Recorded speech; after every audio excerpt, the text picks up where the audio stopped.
You've probably paid an agency before, money out the door every single month, and you could not tell me for the life of you what they actually did. Reports full of words that don't really mean anything and a number that never actually moved. Maybe they still have your website, or worse, maybe they even still have your Google Business Profile account. I'm not going to pitch you. For the next 2 hours, I'm going to show you every single thing that we do for a client, start to finish, on one giant board. Nothing hidden. And if you've been burned, you don't have to trust me. All you have to do is just watch. Here's the one question this whole video answers. What does an honest agency actually do all month with your money? So before I actually show you guys what we do for our clients, I'm going to break into exactly who the bad guys are. I'm going to name names here, okay? First off, obviously, we have the lead aggregators, right? You guys have tried these. This is your Angie, your Home Advisor, your Thumbtack. Basically, their business model is they will get a lead, they send it off to you guys, and then they let you guys just scramble over who's actually going to get the job, right? They send this lead out to about 3 or 4 of your competitors, and they just sit back and watch as you guys race to the bottom to try and close these guys on a price before your competitor does, right? These leads come in at random, whenever, and you guys just have to sit there and juggle them 24/7 and just hope that you actually close with these deals. So it's not ideal. They sit back, they win no matter what, right? Because they just sell you guys the leads, and they really don't actually care if they get you guys the job or not. They just want to get paid. Now, enemy number 2 on this list is obviously the lock-in agency, right? We've all heard about it. This is what gives marketing companies a terrible name. They sign you on some sort of 12-month contract. They string you along. Maybe the first month or two are okay. And then after that, the reports are mostly fluff, right? They ship a whole bunch of pages. The report is complete vanity metrics. You can't get a hold of the CSM. And basically, they're just showing you impressions for keyword movement, right? And they don't really show you exactly what's going on with the profile, the real nitty gritty, and you guys just kind of get passed off to whatever, I don't know, market manager they have left that still has capacity between hopping on client calls and trying to do execution, and they're managing like 70 accounts at one time, and you're stuck because you can't go anywhere because you signed a 12-month contract and they have you in handcuffs, right? We've been there. The lock-in agency is terrible. We know tons of different contractors and other agencies that use this model, and it's why they're a villain named on this board. Now, one more villain that you guys are all well aware of, and I just hinted at it, is the vanity report, right? A lot of these agencies are going to ship all kinds of wacky keyword adjustments and impressions, and they're going to talk to you about indexation, and they're going to talk about crawl budget and these weird SEO terms and new profiles and impressions and niche type keywords, right? Long tail keywords. We've heard all these terms. And really, all of it is most of the time just to beef up and, I don't know, just fill in the report with fluff, right? You guys need the phone ringing. You guys don't care what we do on the back end. You guys don't need some big fluffy 15-page report showing graphs and charts and all these new different SEO terms and the industry trends, right? And the Google updates. You guys just need calls. And the vanity report definitely is one of the villains that you guys need to be aware of out there. All right, so next up is the hostage holder. I hate this one probably the most out of the entire list. It's these agencies that will then, instead of actually building you assets and transferring them to your name, they have your domain, they have your website, they have the Google Business Profile. It's all under their name, right? Under their roof as a marketing agency. And when it comes time to leave, you can't get your assets back, right? Come to find out that they actually own the assets and they hold them hostage over and over and over again until you pay your next invoice, right? This has happened to a number of our clients. We've actually had to onboard in the past and try and offboard from some of these hostage holder agencies. Super painful, super annoying, and probably my favorite worst villain on this entire list. And of course, last but not least, the ghost, right? Huge promises on the first call, and then by about month 2, they're gone. You can't contact them. They don't pick up their phone. They don't answer emails. Maybe the WhatsApp group chat, they put you in the CSM or something. They don't get back to you. Slack is quiet. Maybe even the invites to the Slack go completely stale. You can't even get in, right? They claim they're shipping reports to some sort of channel they invited you to the entire time, but you're not seeing any of that, right? It's just the ghost, right? We've seen this over and over again. They show up, they make a big promise, and then they just collect a retainer after that, and you don't hear anything from them. So definitely a villain on the list that I wanted to cover here. These are kind of the 5 main ones that you want to look out for, and really the biggest culprits in the industry you guys are already aware of. Now, every single thing that those guys hide, they dodge, and they hope that you never ask about, it's going to be on this board right here. All of it, okay? This is Chameleon, and I built this because Chameleon adapts to your market, your competitors, the season, instead of just some sort of cookie cutter bloat playbook that most agencies actually run. Here's how it works. So starting off here, the first call that I have with you guys, okay? This is more or less a market teardown, right? We're going to do a super in-depth audit. We're going to look at everything on your website. We're going to talk about your guys' goals, what kind of marketing has worked in the past, what hasn't, everything. We're going to do an audit live for you guys, show you everything on screen, and basically just answer any kind of questions you guys have. So obviously the call itself, you guys have me, not an account executive or anything. So you guys actually get me. You're not being tossed off to some kind of sales manager or something. You guys have me on the call. Sometimes up to an hour. I think we have these scheduled at about 45 minutes right now. Usually allows us enough time to kind of do a really good deep dive with you guys and then go over all your questions, get them answered, and see if we're the right fit. So really, I peppered you guys with a ton of questions. And so just right off the bat here, I want to know where the lead's coming from right now, right? Are they one of those villains like we talked about a little bit ago where it's one of those like lead aggregators? Do you guys run paid media? Is it PPC? Is it Facebook ads? Are you guys doing like really heavy door knocking campaigns? Is it mailers? What's going on there, right? I want to see the actual picture. Do you guys have, a current agency? You guys are actually getting some leads from, but maybe they're not the right qualified leads, right? This is kind of what we break into. What services are the most profitable to you? This is a big one. So a lot of companies won't target the right SEO terms. And I've been doing a ton of breakdowns over on YouTube about this you want like the most profitable high ticket terms. And these are actually easier to rank for these days than you would really think, which is actually pretty interesting, which I don't know, I'm not going to talk about here, but we look into the most profitable jobs for you guys, right?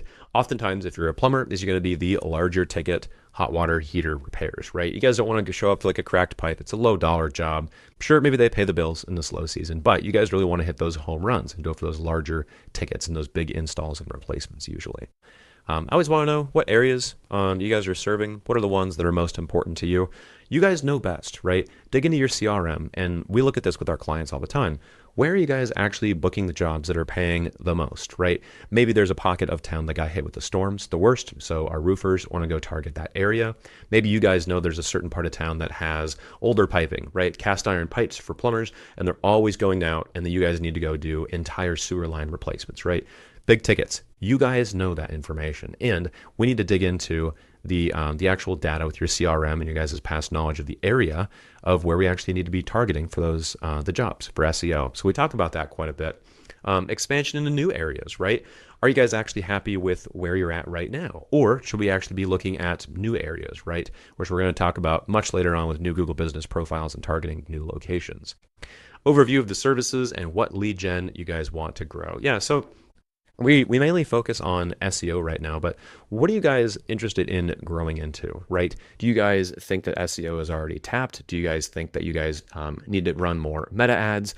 What's your guys' marketing strategy right now? If we didn't proceed, what are you guys going to do on your own, right? I kind of want to know what your thoughts are. What have you tried in the past and how has it gone? Obviously, I want to know if you've already worked with other SEO companies. If it didn't work, why do you think it didn't work? Kind of curious. Have you guys tried PPC? Do you guys have the budget for that? Have you guys tried door knockers? Have you guys tried really anything on the market, right? I just want to know, what are these lead aggregators you guys are using right now? Is it working? Is it not working? What have you seen success with? Just trying to build the picture here. What SEO is currently being done? I don't run into many people that don't have some form of SEO that's being done on the website these days. Sometimes it's this little cheap SaaS product that you guys pay like $50 a month for. Sometimes it's more of like a retainer type churn and burn thing where they actually hand you some very templated SEO strategy for a pretty cheap retainer. Doesn't really move the results. It works sometimes, but it's not great. Or are you stuck in some kind of 12-month contract where these guys can't answer, any kind of calls or they won't pick up the phone for you, right? What's going on with SEO in the profile? I always want to know that. What lead sources have you guys produced the best results and best customers for you guys? So again, just looking at what kind of job you guys are actually getting and what's been successful in the past. What is the LTV of an average customer? I love this. So this is a big question that comes down to the calculation that we're going to run, right? Is it worth it for you guys, right? What's the LTV? How many customers do we need to actually get you guys to make sure that we make sure that you guys ROI on what you have to pay us, right? If that doesn't make sense, hard stop. we'll just hop off the call, right? But usually, after you guys are established with some pretty consistent revenue and stuff, after you're ready to actually invest in SEO, the LTV question is pretty answerable, right? I just want to know average LTV so I know what I'm exactly up against. Moving right along here, how many qualified leads do you handle each month? So where are you guys at right now, right? Do you guys get 30 calls to the Google Business Profile? Do you guys get 10? I want to know exactly what the volume is and where you guys stand so I know what I'm up against, so I can look at market saturation and kind of compare that to who else is owning the market in these different areas right now and what I can actually realistically project for what we can actually get in those areas. How important is your GBP to your current lead flow? Is your Google Business Profile your main lead source, or is it one of these other type of marketing services that I've already mentioned? How many reviews do you get per month on each GBP? We all know that reviews are a core piece of the local SEO strategy right now. So that's one thing that I want to ask you guys, dig into that. What's the review velocity, right? And I also want to sniff out like problems with that, right? Maybe you guys are completing all kinds of jobs, you're just not getting the reviews, right? So we're going to install operational systems to make sure that doesn't happen. We'll talk about that later. Do you know how you rank right now? And if so, who outranks you? So most of our discovery calls these days, we get pretty sophisticated business owners on the calls. A lot of you guys are running your own scans, whether you're just curious and you have the time, or you have some kind of Claude agent or something, monitoring those and parsing the information from data for SEO APIs. I've seen it all at this point. I'm really curious. Do you guys actually know how you rank now? Most people show up and they actually have a pretty good idea, but sometimes we actually shock you guys with some of the scans we run on our breakdown calls. Do you have somebody managing your Google Ads right now? Curious, what are you guys doing, right? Is it a marketing manager in-house? Do you guys hire a different agency? Who's doing it? When's the last time you guys touched these Google Ads campaigns? Are they optimized? How are they running? What's the budget on them? I kind of want to know a little bit about that. Following right along, if you're with another provider right now, what brings you to the call? Yeah, so I'm just kind of curious. I turn it back to you guys for a minute, and I go, well, why are you guys here, right? Is SEO not working? If it's not working, why is it not working? What do you think's going on? Are they targeting the wrong jobs? Are the results just not there? Are they, God forbid, holding your your profiles and your assets hostage? Let me know what's going on. What jobs do you want more of? Kind of going back to like, I don't know, the jobs you guys want more of. Like, do you guys want the what's the best LTV for your jobs? What do you guys want more of? Do you guys want that high ticket, or are you guys trying to also boost valuation and try and get that recurring revenue up on maintenance contracts for an exit? I don't know. Let me know what jobs you want more of. This is going to help us do a lot more accurate tear down in our audit. Average ticket size, right? Is it high ticket? Is it low ticket? You guys trying to sell maintenance, recurring services? What's your close rate? I'm really curious on this too. For your lead aggregators, I think you guys are closing around like 10 to 15% usually from those. SEO is obviously a lot higher. We see as high as like 35, even 45% rate on close rate for SEO leads, sometimes because they're actually warm and inbound coming to you. You don't have to actually go out there and fight for them with other campaigns. So I'm curious what you guys have on there. And this is really going to help us define the ROI metric, right? I want to know, what are you guys actually doing, right? Is your close rate going to be able to support the traffic that I'm confident that we can get you guys, and so you actually close it and do something with it, right? Easiest jobs to fulfill. Again, just trying to make sure that we're going to target the right stuff, right? What jobs do you guys actually want? What do you guys actually fulfill on? That's like really, really easy. How is the crew built out right now? Are you guys staffed more for large projects? Is it more maintenance heavy? What's going on there? Talk to me. And obviously highest margin service, right? Usually it's those pretty big ticket ones, but I just kind of want to cover this because there's all kinds of edge cases out there that surprise me every single day. So I always want to try and touch on that as well. So getting into it, we start the audit. So now I kind of have a good picture of what's actually going on, and we start digging in. So first off, how many Google Business Profiles do you guys have? How many locations do you have? Are they all actually on mapped with the physical address? Are they service area businesses? Hope they're not. We'll talk about that later on. What do they actually target, and where are they located, right? The proximity. It's rare that we actually move a Google Business Profile, but in some cases I actually recommend it because you might be located in some sort of area that is super dense with competition. Maybe the review velocity is too aggressive for some competitors. And this doesn't require you to go get a new location and stuff. We've got black hat methods and contacts at Google and stuff that can actually move these addresses pretty consistently. We do it all the time. So this is kind of one thing that I like to dig into. Obviously, if it has a physical address, which you need, you can't be a service area business and rank in a proximity-based algorithm for maps. Duh. Are your GBPs actually filled out? What about reviews? Do you guys respond to them? Are they keyword stuffed? Do you guys have systems in place to make sure you guys actually crank up those reviews as much as possible? Okay. Want to know about that. Do you own your GBPs and website, or are you held hostage in some kind of terrible contract with an old agency, or does somebody else own it, right? You'd be shocked. So many business owners that we've run into over the past 4 or 5 years, like, they just get on the call and they didn't know that their domain or the website was owned by somebody else, which we don't do. You guys own everything. We'll talk about that later on. Any obvious low-hanging fruit? So this is where I dig into more of the SEO, right? Number of people, I would say upwards of 30 to 40% of the discovery calls I get on these days don't have even the basics of SEO actually worked out. And we'll talk about this later on, but I always like to give you guys that free value. Even people who have not actually signed with us and they just do like our little discovery market breakdown, they get all these tips on these like H1s and the internal links and some 404s and some page speed insights as well. And they go fix them, don't even do business with us. And I check out their rankings 6 months later and they're actually improved a little bit. So really cool to see that. That's all the value I give you guys. No strings attached. How does the homepage look, right? How's the layout? How's the design? Does it need to be refreshed, right? We take a look at that. Tracking setup and in place. So I have little dev tools that I pull out on all of my breakdowns, and I can kind of see what's actually on the site, right? You guys are actually using Microsoft Clarity to look at like user trackability, CRO standpoint, Google Tag Manager, Google Analytics, all these things, right? I want to know if things are actually being tracked at that level. How's the landing page look? Conversion rates, right? Do you actually have CTAs everywhere? It is necessary. You have a call to action button, sticky, on the navigation that stays on the page, right? You need CTAs on the page, right? I've never seen a page that has too many CTAs. You guys can plaster these everywhere. And there are so many people that hop on the call with me that just don't have this all built out. So I always take a look at that. What's the site made on and where is it hosted? Obviously, not necessary to have it built on a certain type of CMS like WordPress or Webflow or Squarespace.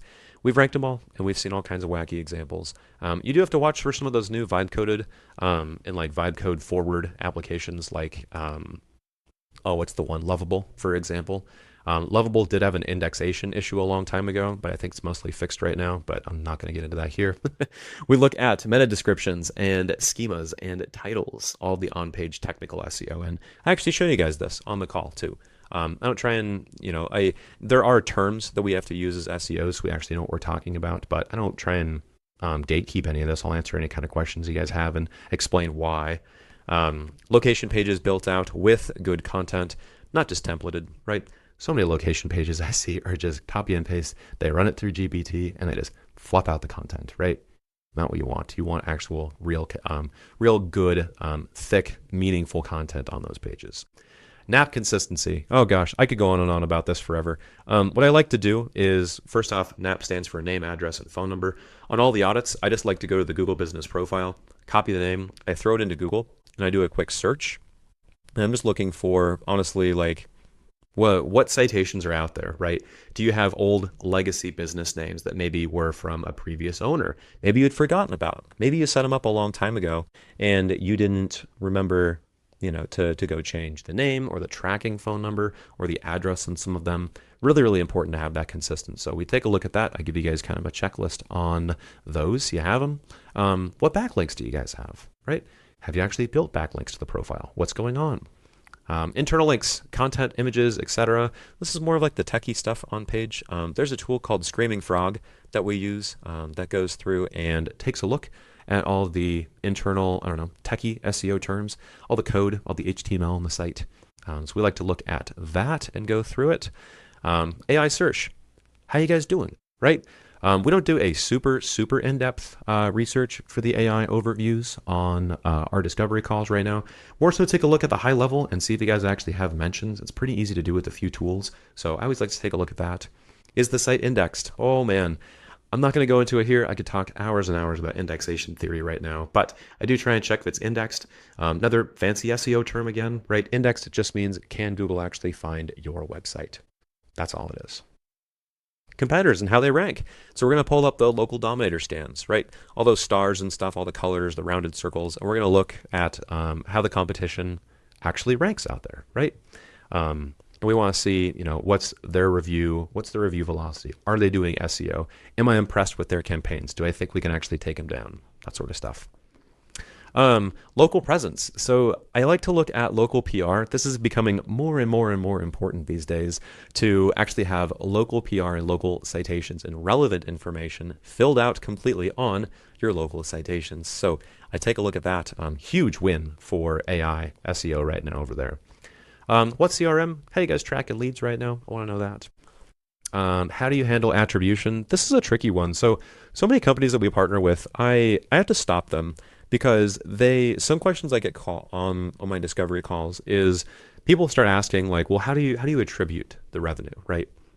And what I can do is, honestly, we can track calls, we can track clicks, we can track form fills. But at the CRM level, if your team actually isn't going back into the CRM and updating those things and talking about what jobs were actually input in the system, what the LTV was, all that kind of stuff, attribution can be hard as an agency, right? It's something that we've gotten a lot better at. You can run call transcripts and then pull data out of the CRM and use an AI agent to kind of reconcile that information, which is what we've been working on for the past 6 months. Seen a lot of success there, but it still does depend on you guys trying to help us along with that attribution, right? I can get you guys clicks and calls all day long, but the attribution side is kind of a two-way street, which we'll talk about later on. Which is why I want to know how up-to-date the CRM actually is. Social media profiles. This is becoming more and more important here with SEO. Are they managed? Are they updated? Do you guys actually post over there? How often do you post? Do you talk about jobs? Do you highlight reviews? What's going on, right? This is also coming into play. So negative PR, I want to know what's going on out there with your business name, right? If I just search your business name, what comes up? Do you guys have any unfortunate hit pieces or people? How's the sentiment about your business online, right?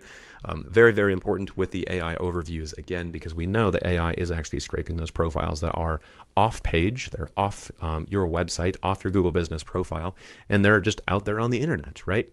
I want to take a look and do a quick branded search, and I kind of show you guys what my thoughts are on that. So at the end of this, you guys have a detailed list of kind of what you can go fix up, right? Go try and attack those profiles. Go try and bury them with other SEO, right?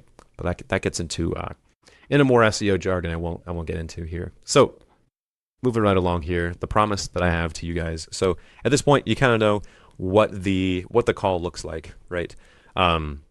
And what I'm not going to do on the call is a number of things. One, I'm not going to pressure you guys, okay? We've been through this so many times. I've been on, hundreds of sales calls at this point. I'm not a high-pressure sales guy. If it makes sense, you guys are interested in the service, cool. If not, hey, there's more fish in the sea, right? I can go get on different sales calls. It's fine. If you guys don't see it as being a good fit, obviously, we shouldn't be working together. No time limit. Usually I go for about 45 minutes. I try and keep that 15-minute block open at the end of the hour too, so I can either go prep for my next meeting or I can kind of go along with you guys. So if you guys need more time, you guys want to hang out with me on the call and just ask more questions, happy to do so. So there's no time limit. And then sometimes this is kind of awkward, but sometimes we have to say no. Maybe you guys aren't in the best financial standing for it, right? Because I know margins can be tough on some jobs. You guys obviously go through seasonal times where it's easy to pay for extra marketing. Sometimes it's not easy to pay for it. Sometimes we get a call and I go, hey, what's your close rate? And sometimes business owners don't know. And after pressuring them and pushing them on it, I find out, oh, well, okay, the SDR team has a 5% close rate on any inbound leads you guys have right now. Well, why is that? Because, my brother's answering the phones right now and he doesn't pick them up often. Okay, we're probably not going to be a good fit, right? Because I'm going to bend over backwards. I'm going to get all these calls. I'm going to do all this work for you. But if you're not closing them and you don't actually pick up the phone, we have a problem, right? So sometimes I just say no because it's just not the right fit, right? In very rare cases, I'll say yes to a no if we have a really good relationship. Maybe you're a referral coming over and I know that, you guys are actually working on these operational systems, for example, in this case. But oftentimes I just kind of bag it up and I go, hey, let's revisit this in 6 months, right? When you guys have the revenue to support it, when you have the operational systems in place, and of course, do you guys have capacity, right? sometimes we go in, and as I start digging into it, and this is why I ask all these questions up here, is we have finally arrived at the answer of, well, no, now isn't the right time, right? Maybe you guys are bogged down. Maybe you guys are at capacity and you guys don't have, you guys don't want to be hiring anytime soon. Sometimes I say no. So it's kind of the promise that I have to you guys on the call. Super low pressure. I don't know, I just keep it conversational for the most part. So moving right along, if I get a yes from you guys will get a DocuSign. I send you Slack, WhatsApp, email connections. Really, wherever you guys want to hang out for communication, I'm okay with. I think everyone's kind of Slack native these days, but we got all kinds of clients that prefer just email or WhatsApp. So I don't know, happy to make it work with you guys. We'll figure it out. Signing, plain terms, full detail in the end. I'll kind of go over exactly what's in the contracts that we do, and exactly what the deliverables are, obviously in this entire video. So stay tuned for that. Sales call recap with my team, and then we try and find not necessarily the pain points, but the pain points we try and focus on. So I take the call that I did with you guys, and I go through every single pain point that we've identified. Where do you guys stand, right? And I start bringing my team up to speed on that, so they have more of an idea of what the campaign is going to look like, right? What are we going to do for the terms? Are we targeting recurring? Are we targeting high ticket? What's going on with the website, right? How bad of a mess do we have to actually clean up before we can start doing the real SEO work? So I kind of get them up to speed. And then obviously initial thoughts, right? And direction documentation. I'm still a huge piece of the overall direction for each campaign right now. I meet with my team on the back end and we go through the direction. I kind of provide my high level thoughts and we kind of just start like scheming, and I try and get the actual direction set for that kind of stuff. Obviously, resource allocation and assignment on the back end. I'm not just going to go dump it off into the cohort of team members back there. You got to make sure we actually have somebody with scope that they can actually take this on. And month one's always really, really heavy. You guys are actually going to see exactly why it's really heavy here in the next like 20 minutes. Month one is like the super, super deep audit. And so I turn my best SEOs loose with me, and then we go through and actually go and do an in-depth audit, kind of what I was talking about above a little bit, but we actually go a lot further. So let's see, what else do we have here? Desired cadence of communication. Yeah, so some of you guys, a lot of you guys in the beginning obviously want more communication. You guys don't just want to be, I don't know, ghosted by us like every other agency out there. So I always ask you guys, like, well, what's your cadence? What do you prefer, right? Do you guys want monthly calls? Do you guys want weekly looms? I'm not hopping on a call with you every single day. We've all been there. But what kind of communication do you guys want, right? Some people oftentimes by about like month 4 or 5, a lot of our clients are like, hey, like, can you like, we don't need like a loom breakdown like all the time on what's going on, because you guys have a business to run, right? And then some of our clients like to actually stay in the loop on that kind of stuff. And I'm happy to work with the team and shoot videos and make sure you guys are up to date on exactly what's going on for deliverables. So that's one thing that I want to cover. I want to know what you guys are comfortable with, what you guys want to start off with for communication style and cadence. Access and profiles, we'll go over that in just a second down here. Point of contact, owner and marketing manager. Yeah, so who am I talking with, right? Is it the owner? Do you guys have a marketing manager? Am I going to be talking to your wife who's been doing most of the website and the SEO stuff over the years? Let me know, right? Who should I be talking to? Anything we should not touch. This is something that we have learned over the years that I really, really like to get down with clients when we take them on is, what am I not supposed to be touching?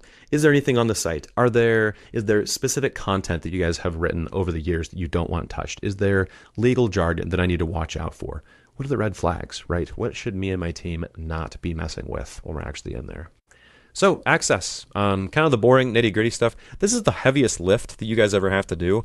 Everything after this is just, it's a done for you service, right? So obviously Google Business Profile, access, you go to these little 3 dots, you add us as a manager account. Obviously the CNS, usually a WordPress site, super easy to get us access for that. Google Search Console as well over here. Really simple. We also have like videos on these to actually show you guys how to get us access in case you guys are confused at all over there. It can be kind of annoying because you don't do this very often, so oftentimes you kind of forget how to do them.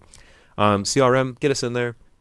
I want admin access so I can see what jobs are actually landing so we can verify and help with attribution on the back end. GA4 and Google Analytics, if you guys actually have these profiles built out, just add us in there. If not, we'll actually make these for you guys and make sure that we have analytics hooked up. Obviously, CallRail. And if you guys don't have CallRail, we need to figure out how you guys are going to get CallRail up and going. If you guys don't know, just the 2 cents on CallRail, just a call tracking platform that you can actually go and get the transcripts of calls. So when we actually get you guys a call, we know if it's actually a spam call or if it's actually somebody legit. Because it's cool. If I report, I got you guys 95 calls this month. Okay, cool. Well, we got like spam attacked. There's like half of those are spam. I can't claim victory over that, right? I made you guys more visible in maps, but then all it did was attract scam callers. Not a lot we can do about that sometimes, which maybe I'll talk about later on. But I do like call tracking with CallRail to make sure we're actually getting the right data, the right people. So obviously internal prep. So I go through it with my team here. Initial thoughts from the team. We go through resource allocation, and then we're doing the in-depth month 1. So really, your total time comes down to like, I don't know, 15 or 30 minutes. All you got to do is just get us access. And then from there, we do everything. We take it, right? And I want you guys messing around with a whole bunch of tasks the whole time. It shouldn't take much time for you guys. I do monthly, I need you guys to supply us with like business photos of jobs and such like that. And it's your guys' job also to get reviews, which we can help with the operations on that. But really, I don't know, the total time it costs you should be about 15 to 30 minutes. And if you guys have any kind of problems, like every now and then there's like a glitch or something, or, like we have to go through like an IT company to walk through how to get access to your guys' stuff. We try and handle that as much as possible and try and facilitate that for you guys on your behalf. And happy to hop on a call too if you guys ever need to get some help walking through it. So next up, we are going to go over Act 2, the actual audit of what we're doing, month 1, and what's going on there. All right, so next up is the audit, because obviously we need to actually know where we stand before we start diving in. Don't want to run in the wrong direction. So with the kickoff, start off with the Google Business Profile audit. Now, a lot of this is debated in SEO, whether it needs to be filled out, how you should fill it out, et cetera, et cetera. So we look at all kinds of things: business name, the services, reviews, and the plan for that, which we've been talking about. We'll talk more about that in a little bit. Service areas, location of the GBP or GBPs, physical address and the plan there. Again, guys, don't be going with a service area without a physical address. You won't rank for anything. Photos, posts, products, we be adding those in there. Social media profiles added, the description optimized, and the hours correct. Really, the biggest things here are the business name, the address, and the phone number, right? The name, address, and phone number, NAP, right? You're going to hear that term a ton with us. Really, that's kind of what I'm after. I want to know exactly what the NAP data is on there so I can start comparing it to the off-page stuff, which we'll talk about here in just a little bit. So, on-page audit. I love to go over the site design first. It's one of the easiest things that we have the most control over to actually go and work with. So, I like to go into the site design specifically there. Obviously, the conversion rate optimization too. I want to know what your actual rate is on the current website. If we need to actually go back and redesign it, if I need to get you guys on a website redesign, I want to make sure it's going to be converting correctly, because I can send this data and this traffic, or I can send these calls to you guys 24/7, right? I can get you guys tons and tons of calls, tons of clicks, but if the website's not converting well, what was it all for, right? So site speed and site health, that also play into it. A slow website does not convert very well. I want to make sure our site speed is good on mobile. And really the homepage. I take a lot of time when I look at the homepage. It's your main landing page. It's your main money page. It's the most powerful page on your entire website. And I want to make sure that's performing well, right? Do we have locally relevant signals? Do we have reviews on there? Do we actually talk about the services? Do you guys have a great 30-year legacy that we should be talking about so that AI actually cites you more as a reputable source? I want to take a look at it. 404s and lost pages, obviously. I want to know if you guys have any stuck pages out there, so we take a look at that. Internal linking structure. Oh, man. I'm not going to go into all this right now. There is so much to go over with internal linking structure. Basically, this is just the anchor texts on the site and exactly where those links take you around the website. So I'm not going to get into that. That's all. We do look at that, and I can go on forever, but I'm not going to here. Are your key service pages built out? What do you guys have for key service pages, right? Are they all tied to a location service page? I don't know. So we're going to take a look at that. Is your contact form working? There have been some audits that I've done in the past where we try and look and the contact form has been broken for months. And you guys are like, why aren't I getting any calls or form fills? Well, it's been broken, right? So we check for that, obviously. Low-hanging asset pages. This is a newer trend in SEO right now.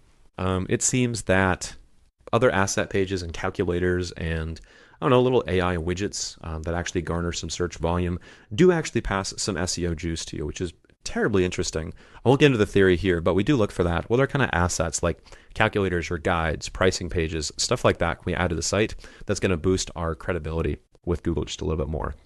NAP on the landing pages. Want to make sure your name, address, and phone number is consistent across all your landing pages, right? Want to make sure it's matching the Google business profiles, literally down to the character too. I don't care if it's a dash, I don't care if it's a bar, I don't care if it's an M dash. I need to see exactly what's going on with the NAP data and make sure it's actually consistent. So we take a look at that. Images optimized. I don't know, kind of a filler one. Make sure they're loading fast is kind of the biggest thing. Yeah, you can make them all WebP, but it's a pretty heavy lift. Social profiles linked. Gotta have these in the footer. Even if you guys aren't posting consistently over there, I need these social profiles linked out there. So we take a look at that and see what's going on with the social profiles. Responsiveness and broken layout audit. We take our phones, right? And we actually look. How are they actually rendering on some of these devices? And there's a number of tools we use to take a look at that. GTM and GA4 for tracking, obviously, because you want analytics. I want to see where people are actually going and hanging out on the site. Make sure we have the right events actually tracked across the website as well. Local landing pages and strategy there. So I take a look at your existing local landing pages. These are called SEO pages. They're called location service pages, called a whole bunch of things. Basically, it's just your keyword and your location. So like if you're in Dallas, Fort Worth or something, you're trying to rank for roofing, you want like a Plano roofing page, right? So keep that in mind. We make sure those are looking okay. Alt texts added to images. A little bit of filler. It helps sometimes in some campaigns, but hey, we check it off all the same, right? So moving along, LLMs.txt, kind of a buzzword right now for AI rankings. We've tested it. We think it might help a little bit, but it doesn't obviously hurt anything, so we always try and throw them in there. Local schema. I want to know what kind of schema you guys have. Schema is just a fancy term for a bunch of code that we put on the website that talks about what that page in the business actually is. So it's like a way of encoding a whole bunch of information for crawlers and Google to see a little bit easier, rather than making the crawlers actually run and parse through all the information on the page. It actually helps. Just the robots, more or less, kind of parse up that information. So we do go over that. Want to make sure it's on there. Off page. This is becoming more and more important as SEO lives on. Social profiles, consistent. So, oh my gosh, I could go into this forever. Really, again, NAP data is what we're looking at. So on all your social profiles, are your name, is your business name, address, and phone number listed correctly across those profiles. Core citation cleanup. I want to see what we're up against there. I want to see exactly what's going on. Do we need to clean things up? Is your name, address, and phone number actually correctly out there? And really, we do two of these. So we go on the core citations and we also go on the granular citations. Core citations are more so like your main big profiles like Yelp, Glassdoor, things like Angie's List, Better Business Bureau, all these kind of main core pillar type citations, the ones that everybody has. And then the more granular ones too, because you guys have different types of directories that are out there, right? For maybe a fencing company or a plumbing company or a HVAC, right? So we want to take a look at that as well. NAP consistency, which I'm probably sounding like a broken record at this point. We want to check for that. Social posting opportunities. More and more AI is starting to cite this stuff. So if we notice a huge gap, or specifically in your market, of what's going on with social posting, maybe somebody's posting very heavily, AI is obviously rewarding that. I want to double down on that. So we do an audit there and we take a look at that. Old GBPs and DBAs. I try and find exactly what GBPs are out there. If you guys have any kind of legacy ones, if you guys kind of forgot any back there, I do take a look at that and I want to try and dig those up. Sweeping for anti-SEO. So the PR we talked about up above, we do need to watch out for this now, right? Reputation management is becoming more and more prominent in AI. Now, we don't necessarily know exactly what's going to happen with reputation management over time, but it seems that most of those core profiles and those websites out there that talk about businesses on either social platforms and networking and blogging, kind of like Reddit, or even like Angie's List, Better Business Bureau ratings, Yelp, unfortunately, is cited quite a bit. I want to look for anti-SEO, right? What's been going on out there? Have there been negative campaigns that are running against you guys right now? Sometimes, if you've been around for a while, people have some pretty nasty things to say. And people like to dogpile on the negatives more than they want to dogpile on the positives. So sometimes some of those negative threads can get out of control. That's one thing I want to look at. That way I know what kind of beast we're actually up against to try and rank in some of these AI search results. So very, very important there. This is becoming more and more prominent these days. Old addresses and NAP suite. This is common. I don't think there's a single profile that we've ever touched that doesn't have some sort of serious NAP sweep that we have to do to go find old addresses and clean these up. This happens, right? You make a profile when you're first starting out. Maybe it's your home address, then you move, then you get an office. That home address is still out there tied to the business. I want to go clean those things up. So we reach out to those website owners if we can't actually get the logins, and we try and actually clean up that data over there. Backlink anchor text evaluation. Oh man. What kind of backlinks do you guys have? What are they doing for you right now, right? What are the anchor texts? What do the backlinks actually say? I know this is more SEO jargon, but I'm not going to get into it here. We do take quite a good look at that as well. Local backlink and citation audit. So we've already gone through regular citations, but I want to know about the local backlinks you guys have gotten. What have you done? What have you guys tried to sponsor in the past, right? What's going on there? So try and take a look at that. Is your NAP consistent again? What are people saying about you? Can we talk about jobs? Can we keyword stuff those articles? Do we have edit access to those? What are the anchor tags? Look at all this kind of stuff. External PR. Have you guys ran any PR? This is more common in professional services with like CPAs. Realtors do quite a bit of this, obviously lawyers, different kind of publications. Sometimes you guys have those backgrounds that we can actually use. It's rare, but it is something that I want to look at. And if that's actually done previously, like a neat little trick is if you actually graduate from a prestigious college and you're in some kind of alumni, you guys can get articles written about you pretty easily if you got a successful business. So neat little PR trick we try and run sometimes. So we'll go to the tangents on that.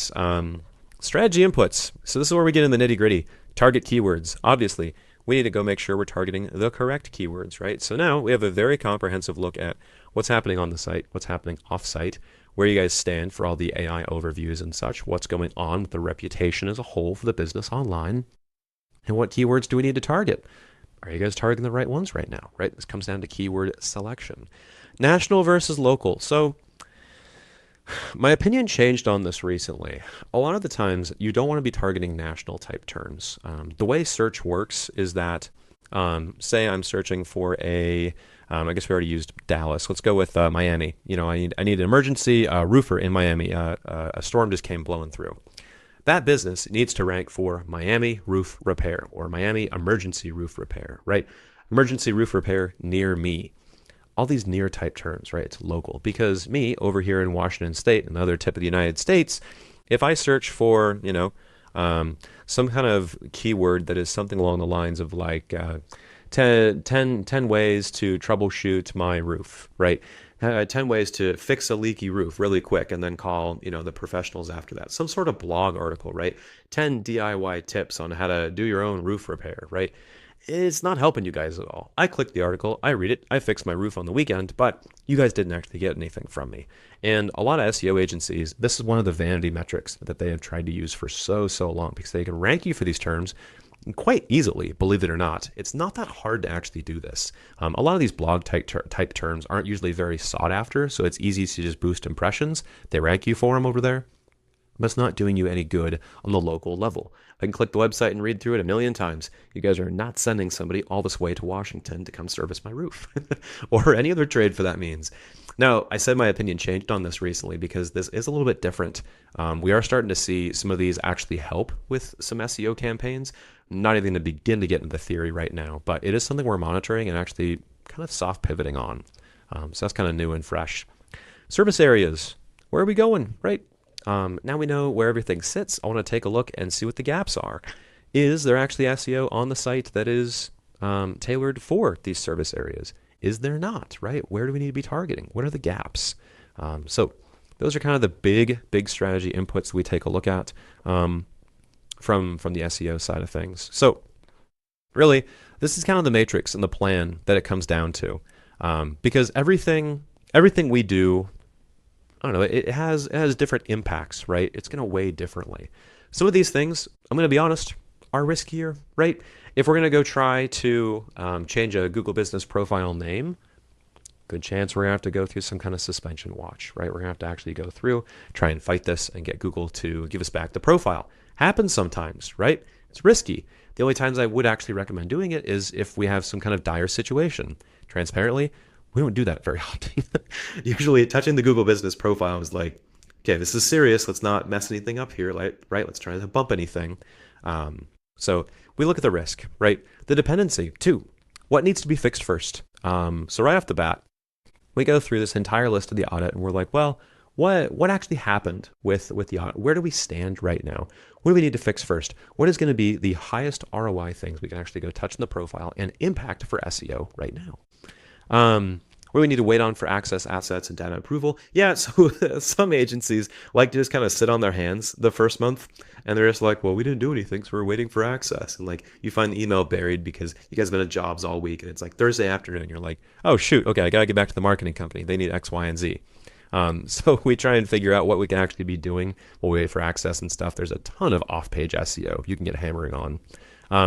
Does this task make another task more valuable? This is the cool one. So a lot of these SEO deliverables actually stack over time, right? Everything's interconnected.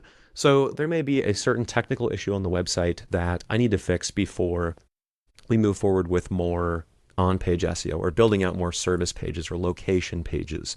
So we look at the dependencies, right? What do these changes actually depend on? What should we be targeting first to make sure we have the highest leverage? So when we continue, we can actually, get past those roadblocks and actually pursue the right direction of SEO without having to go back and rework and figure out what we needed to fix first on for the dependencies. So I'm rambling. Risk, ranking and the downsides of touching GBPs. Already talked about that. Big no-no. Very, very scary. We're very, very careful when it comes to that.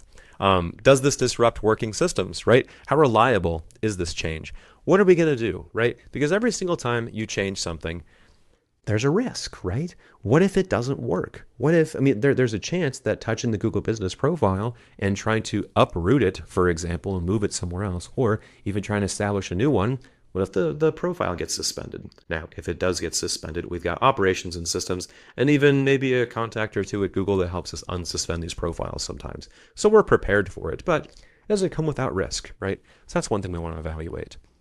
Also looking at the impact, right? Let's go after the stuff that's actually going to make you guys money. Make that phone ring for the right jobs you guys are actually targeting.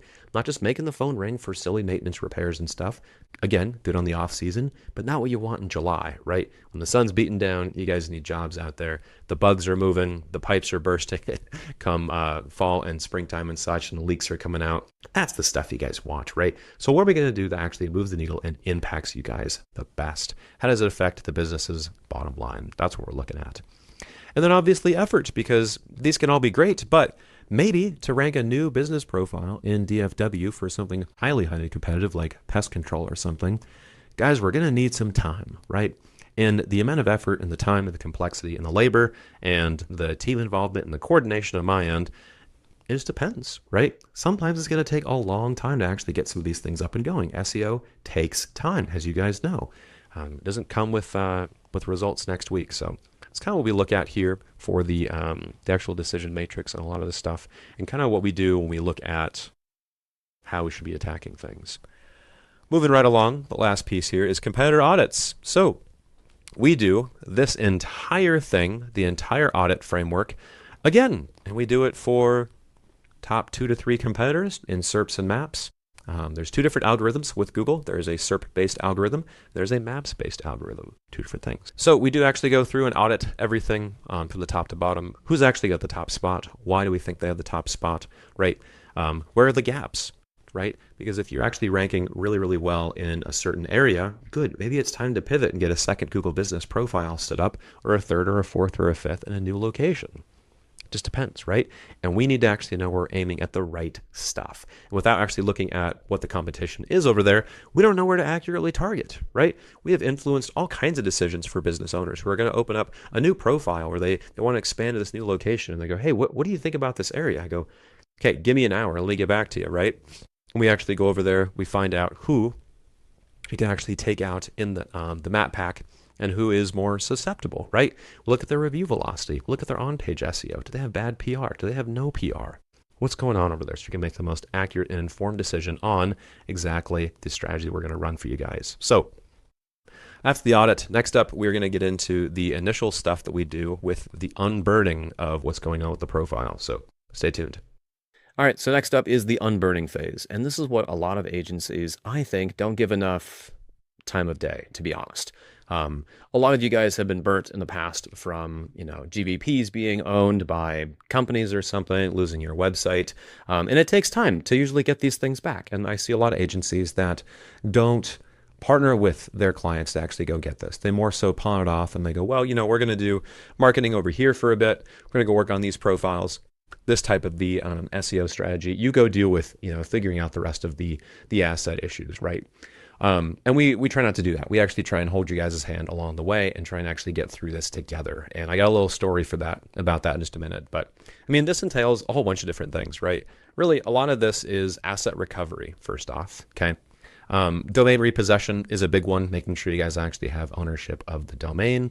A lot of different marketing companies, especially the overseas ones, they like to try and hang on to these assets like the domain and the website specifically under their ownership as kind of a hostage against you, right? So you have to keep paying them for the retainer. They never give you this stuff back. So that's one thing we always go after. In tandem with that, obviously, site repossession just as well. GBP ownership recovery, making sure you're actually the owner on the Google Business Profile, okay? You are not an admin. You are not just a support. You are the actual owner of that asset. So many times I hop on and we get invited to a new Google Business Profile. We go in, we accept the invite, and we go in and we look. And sometimes you are not the owner of the account, which is scary. Sometimes it's an old marketing agency, right? And sometimes we just quietly ignore that because we don't want to go, poke the agency and try and let them realize now that they actually own such a key asset that they can hold over your heads. But if we do think we can actually negotiate and start bringing that back under your guys' control, we do so, right? And we highly, highly recommend that you do because it's such a key asset for you guys to be owning as your own GBPs. So we make sure those are actually owned by you guys. So moving on, analytics and tracking recovery for all this data. Not a whole lot to recover here. Just making sure you guys have access over the accounts because that legacy data can be really, really important to see exactly what's been done. How has the analytics been going? What's been tracked, right? Let's see what either has or hasn't been working, and we can begin iterating on it from there, right? Suspended GBP recovery. I could spend a few minutes on this one. So a lot of the times people will come over and clients of ours will come from other agencies, for example, that suspended a Google Business Profile. And you have to be careful. You can edit things on a Google Business Profile all the time. You can change the name, you can change the address, the phone number, hours, whatever you want really. But you do have to be careful. And if you're not careful, sometimes these things suspend. Now, we have procedures in-house that are white hat techniques that abide by all of Google's rules. We always go through we have a procedure for video verification. We have a 100% success rate with it right now. Because we know what locations can and can't be used.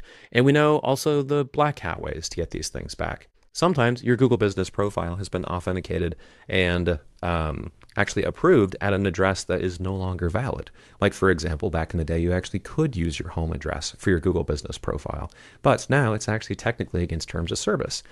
We've got black hat ways to get around that. So if it actually does get suspended, we've got a few connections at Google. We have some I don't want to call it proprietary SOPs, but we've been around the block a lot and we know how to get these suspended profiles back at some pretty wacky addresses. So that's one of our big pieces. Whenever we onboard, we go, all right, what profile maybe 3 years ago had 50 reviews on it that got suspended and you guys couldn't get it back, so you just forgot about it, right? There's a lot of these things that just have an inch of dust on them with a lot of our clients that come over. And we end up in our audit process, we find these things, and then we go through the unsuspension process and the unburning of that profile, right? And we actually get these things back into a lead generating asset, and we get them tuned up. So this is one aspect of part of the unburning of what we do as well. And who owns what? I want to be ridiculously clear here. You guys own everything, okay? It's in our contracts. We don't take anybody on and then try and take all their stuff. We do host the site for you guys most of the time, but you guys have administrator rights. I prefer to set it up on your guys' own hosting, to be honest. And then you guys can just, you guys have complete ownership there. We have no intentions of trying to own things and take things from you guys. So like whenever we spin up new Google business profiles, transparently the procedure is we have to use our accounts first. And then after the accounts are warmed and baked, like we just did 2 of these last week, we just transfer the accounts over to your guys' primary email. You accept it. It's the same way you would accept ownership of any other thing. You get an email, hey, would you accept ownership of this profile? You click yes and you accept it. It's yours, right? So I want to be very, very clear on that. We don't own anything. We don't own anything. We're just administrators on the profiles.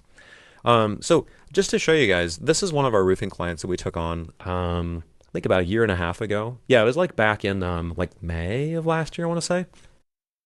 And this was June of this year. Guys, this is such a great success story. And the reason I bring this up is these guys, it took me, I think 6 sales calls to finally close these guys because they were with an agency from India, and the Indian agency had actually stolen their domain and their site. Thank God they had their GBPs so we could start on that. But it took us 2.5 months of haggling with these guys overseas to try and get back their site and their domain. And eventually, we finally did. And we just hammered SEO from there. And this was their Google business profile in this June.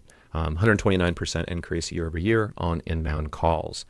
Super cool. Great success story. Was really, really happy we could turn that around for them. But it just goes to show, like, sometimes it takes more effort to get these profiles to come around, right? Like, look, a year later, after we finally got all these profiles back, month 12, these guys were absolutely cooking. And I'm really glad they stayed with us too. And we partnered with them the whole way. The owner was super nervous about changing agencies. He wanted to make sure he had ownership over all the assets and everything, and he does. To this day, he owns everything. And so we stood by our word, got him great results, and he owns everything over there. So really cool. I don't know. Not every situation ends up like this, but that was kind of a nice rosy scenario that we were able to get for that roofing company over there. So really cool. I'm going to pause here and clean this up for just a sec. All right, we're back. Let's go through identity cleanup and NAP data. So this is really important to get right. So many agencies don't pay attention to the nitty gritty and granular information of all your citations out there. So what we do as part of our unburning process from being burnt in the past, we go through everything you guys have. And this is the same stuff. Like, a lot of this is going to be pretty repetitive. I can only talk so much about technical SEO without naming everything over and over again. So I'm going to gloss over a few of these just because we've already kind of talked about these from the previous parts of the video. You guys have probably already seen by now. But we go over the NAP review, obviously, making sure every single citation has this listed consistently. Old and spam listings we look for, make sure it's consistent across. Social profiles, local citations, looking at the business name, granular citations, more pillar citations, and especially social media profiles added to those. So many times we get a new client on and their NAP data is just scattered to the wind. It's even more tricky with multi-location profiles. You have to be kind of careful about those sometimes and how you propagate the NAP data. And we find that to be one of the biggest mistakes that we see other agencies making a mistake of. We have to go back in and clean up once we onboard, and part of our unburning that we do as we begin the work. So damage repair on and off page, right? I talked about this a little bit ago, anti-SEO sweep, or making sure that all those, I don't know, negative parts of any kind of PR or any kind of anti-SEO that's been done against you guys is cleaned up as much as possible out there, and we at least have a list of what we can go after. 404s to 301s, this is a unique situation. So for example, if you have backlinks, so like if you had a website that was made, say 5 years ago, and you had an SEO company working on it, and they pointed a bunch of backlinks to certain pages on the website, and then you had another SEO agency come along because those guys didn't work out, and now they took out that page and they gave it a different URL, right? It was a different .com/something service. Well, what happens is that previous page no longer exists anymore. And so what you have to do is you actually have to redirect that traffic to make sure you maintain that backlink. I know, a little techie and stuff. I'll move on for now, but know that we do it as 404s to 301 redirects. Review removals. This is a fun one. So what we can do sometimes is we do have access to some resources that can remove negative reviews. Now, some people don't mind showing their 1 stars. Sometimes you also get 1-star bombed, and the profile gets taken hostage by 1-star reviews. Funny enough, it actually happened to this client a ton. I think we had this happen like 6 times to these guys or something, more than we've ever had it happen to any other account. And I think it's because we pissed off some major player with a great SEO campaign or something. But you can get 1-star review bombed. So we have resources that we can use to actually remove those 1 stars if you guys want to go that route. And a bunch of little tricks that we can use to get those things taken off the profile. So it is something that we can do. Backlink anchor text evaluation too. I want to see what's going on here on the backlinks that are on each one of the profiles and each one of the websites out there. I want to make sure they're not too spammy. I'm not going to go into the exact technicals right now, but I want to make sure the anchor texts make sense. I want to make sure they're not too spammed. I want to make sure they are citing the correct brand name and there's no old backlinks that we need to take a look at specifically for that to update the names on. So we go through that procedure, and then duplicate content as well. A lot of these pages, a lot of the times on the client sites that we get these days have a ton of duplicate content on them. And the reason for that is with the advent of AI, everybody can go spin up as many SEO pages on their website as they want. And a lot of business owners think that just making a whole bunch of content on the website is doing SEO, and it's not. You blow through your crawl budget, you get duplicate content flags all over it, and Google just won't really index those pages, and it's not going to trust you because it's going to see you as more of a spammy domain. So we go through there and clean that up. Orphan pages as well. These are basically just pages that are not linked to on the site. And no, PPC landing pages and other landing pages to that effect are not considered orphan pages. You don't want those indexed anyways. Orphan pages are more so content that was forgotten about over a long period of time, and there's no links going to it. Looks kind of weird. Google doesn't prefer it, so we go through and we actually make sure those are removed or consolidated back into the website appropriately, depending on what you need to do. And then, of course, weak and thin content, right? So we actually need to go through and touch up any kind of content that is thin or weak. A lot of SEO landing pages that we see these days, these location service pages, are thin. They don't have very great content on it. A lot of the times it's just some template repeated over and over again. Maybe it's AI slop. We need to go in there and actually touch up the content and make sure it sounds legitimate, right? And actually talks about the right core services and the experience and the projects and the reviews and everything you guys have done in that area, tailoring it to local content, not just generic content. So another part of the damage control that we do, indexation. My gosh, I could talk for hours about this. There is so much theory behind this these days. Again, if you guys are joining late or you guys are skipping to this part of the video, indexation has to do with Google allowing that page to be viewed on the internet, or at least on the surface web by crawlers like Google. And so, for example, it's kind of like a giant filing cabinet. So Google more or less allows that kind of content into the filing cabinet, and then it will serve that to searchers on Google, right? This is how the internet generally works in the front end, at least the surface of it. I'm not going to get into all the specifics. That example is not perfect, but that's all you need to know. So we watch indexation a ton because we can do the best SEO work in the world. If it doesn't get indexed by Google, who cares, right? It's not going to be seen. It's not going to be crawled, and then it can't be served to clients and your potential leads without it actually being indexed. So we go through GSC indexation all the time. Google Search Console is just your default. We looked at it over here. It's your default way you can actually index things. You go over here to your pages and you submit your sitemap, and then you request indexation on these things. Now that's the white hat way to go about it. You don't necessarily have to follow that, but it is the recommended way, and it's usually where we start with all of our indexing efforts. There's black hat methods too, which I'm not even going to get into right now. Indexed versus intended. So this is interesting too. Sometimes the pages on the website are there's different types of pages you want indexed. Like for whatever reason, Google may end up indexing 15 pages on the site and say it is the home page and then it's 14 blog posts. Well, if we're not a blog and if we're a home service company, right, a trade, well, we need those main pages indexed. We need the home page and we need the core services and the location pages, right? Not the blog.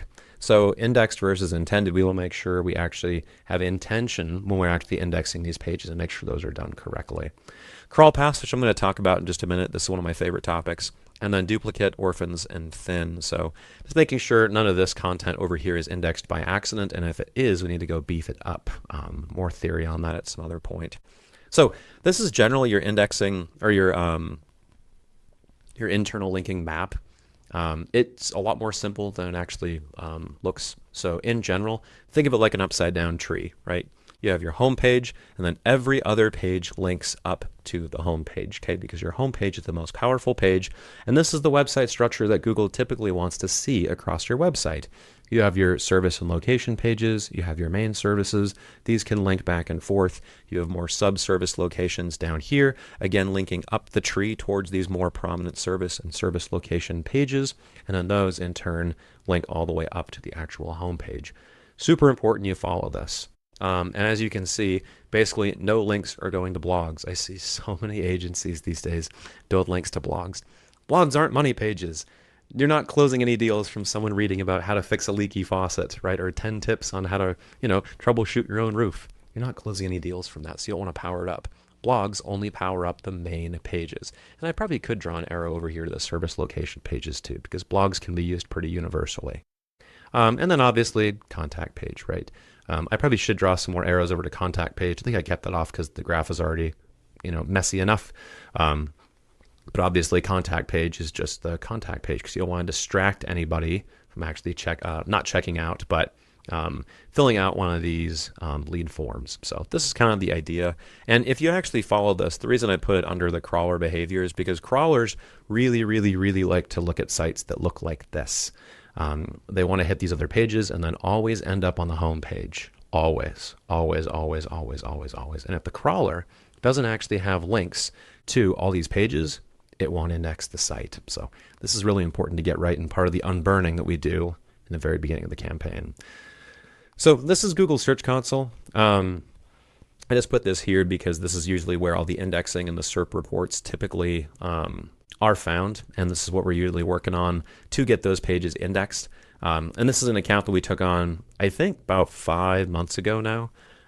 We took them on right about here-ish, and then we worked pretty hard on indexing and a few other tricks, which I'm going to make more YouTube videos on here very shortly because it actually worked quite well. But indexing was a huge issue for these guys, and by fixing the crawl paths of the actual spiders on page, these guys were able to rank far, far, far better.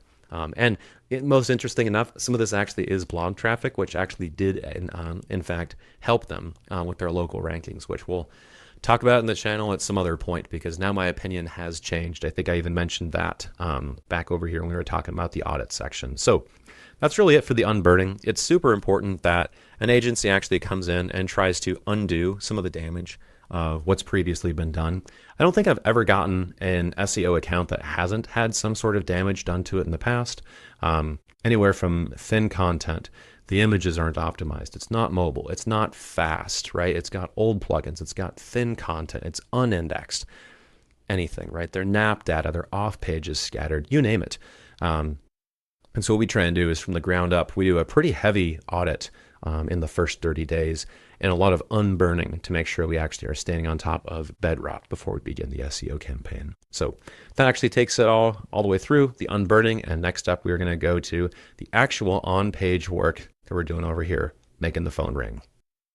All right, guys, and next up here we have making the phone ring. Okay, this is what you guys all came for. This is obviously what you guys are actually hiring us to do for your SEO campaign, and what we do in the entire campaign is to get the phone ringing. It's probably going to take me a while. We're going to go over a ton of stuff. We're going to go over what we do on the GBP, what we actually do on page, what we do off page, kind of the modern theory behind that, what we're doing right now.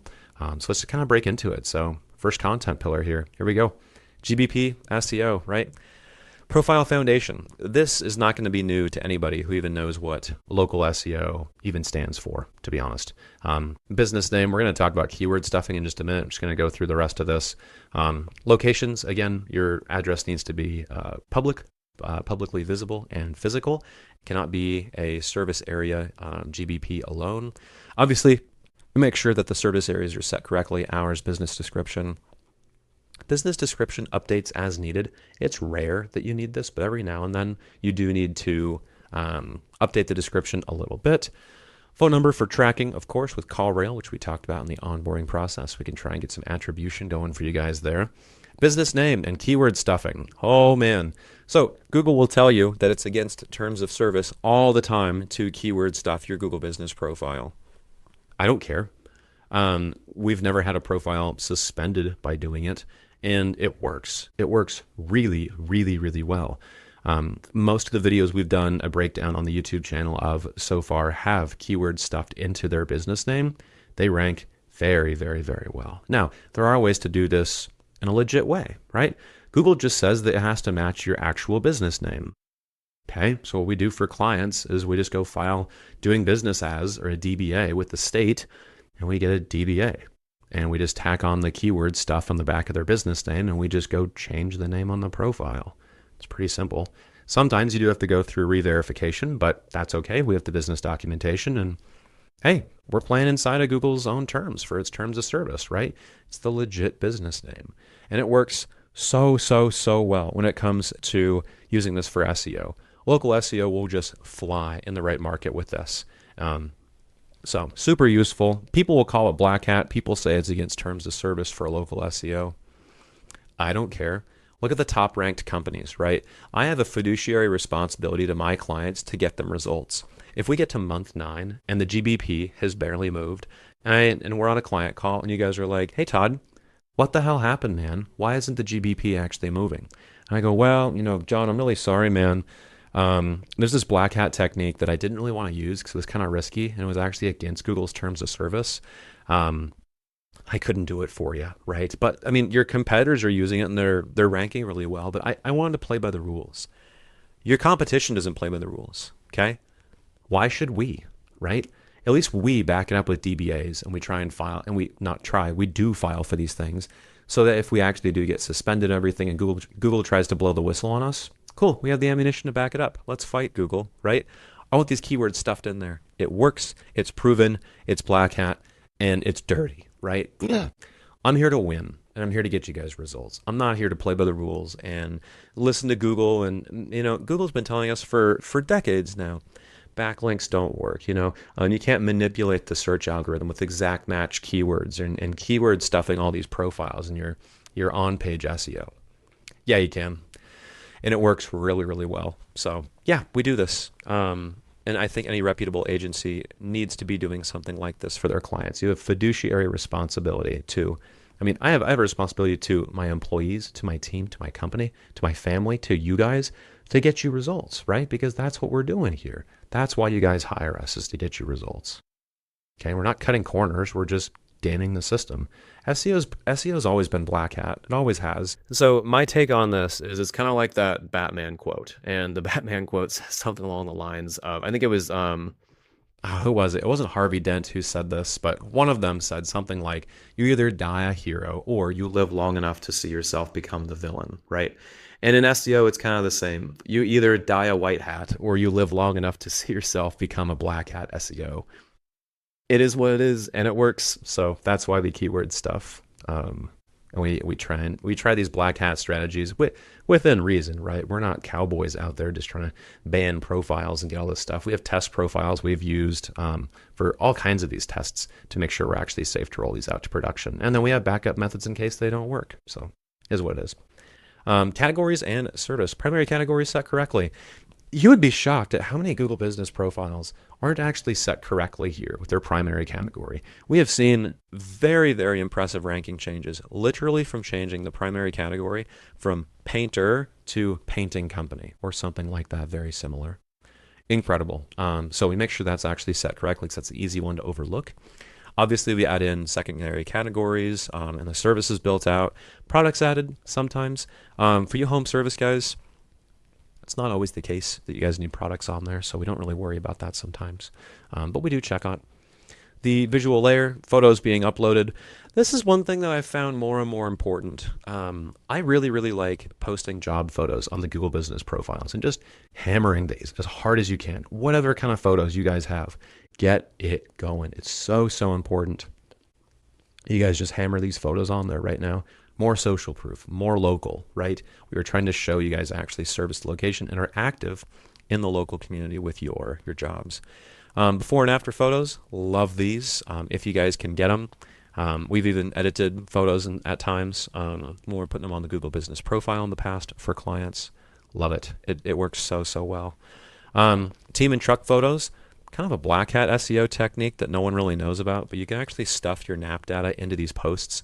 And it was actually discovered early on by finding the NAP data that was stuck on van wraps and truck wraps, because Google seems to prioritize those photos. If you've ever wondered why that one photo gets selected at the top of your Google Business Profile automatically, and why that one automatically, seemingly randomly gets selected up there, try and post your NAP data in it. Google loves that for the photos. So yeah, we like doing those ones. And there we go, NAP in the photos, right? Little trick, little hint for you guys there trying to figure out the game. So posting engine.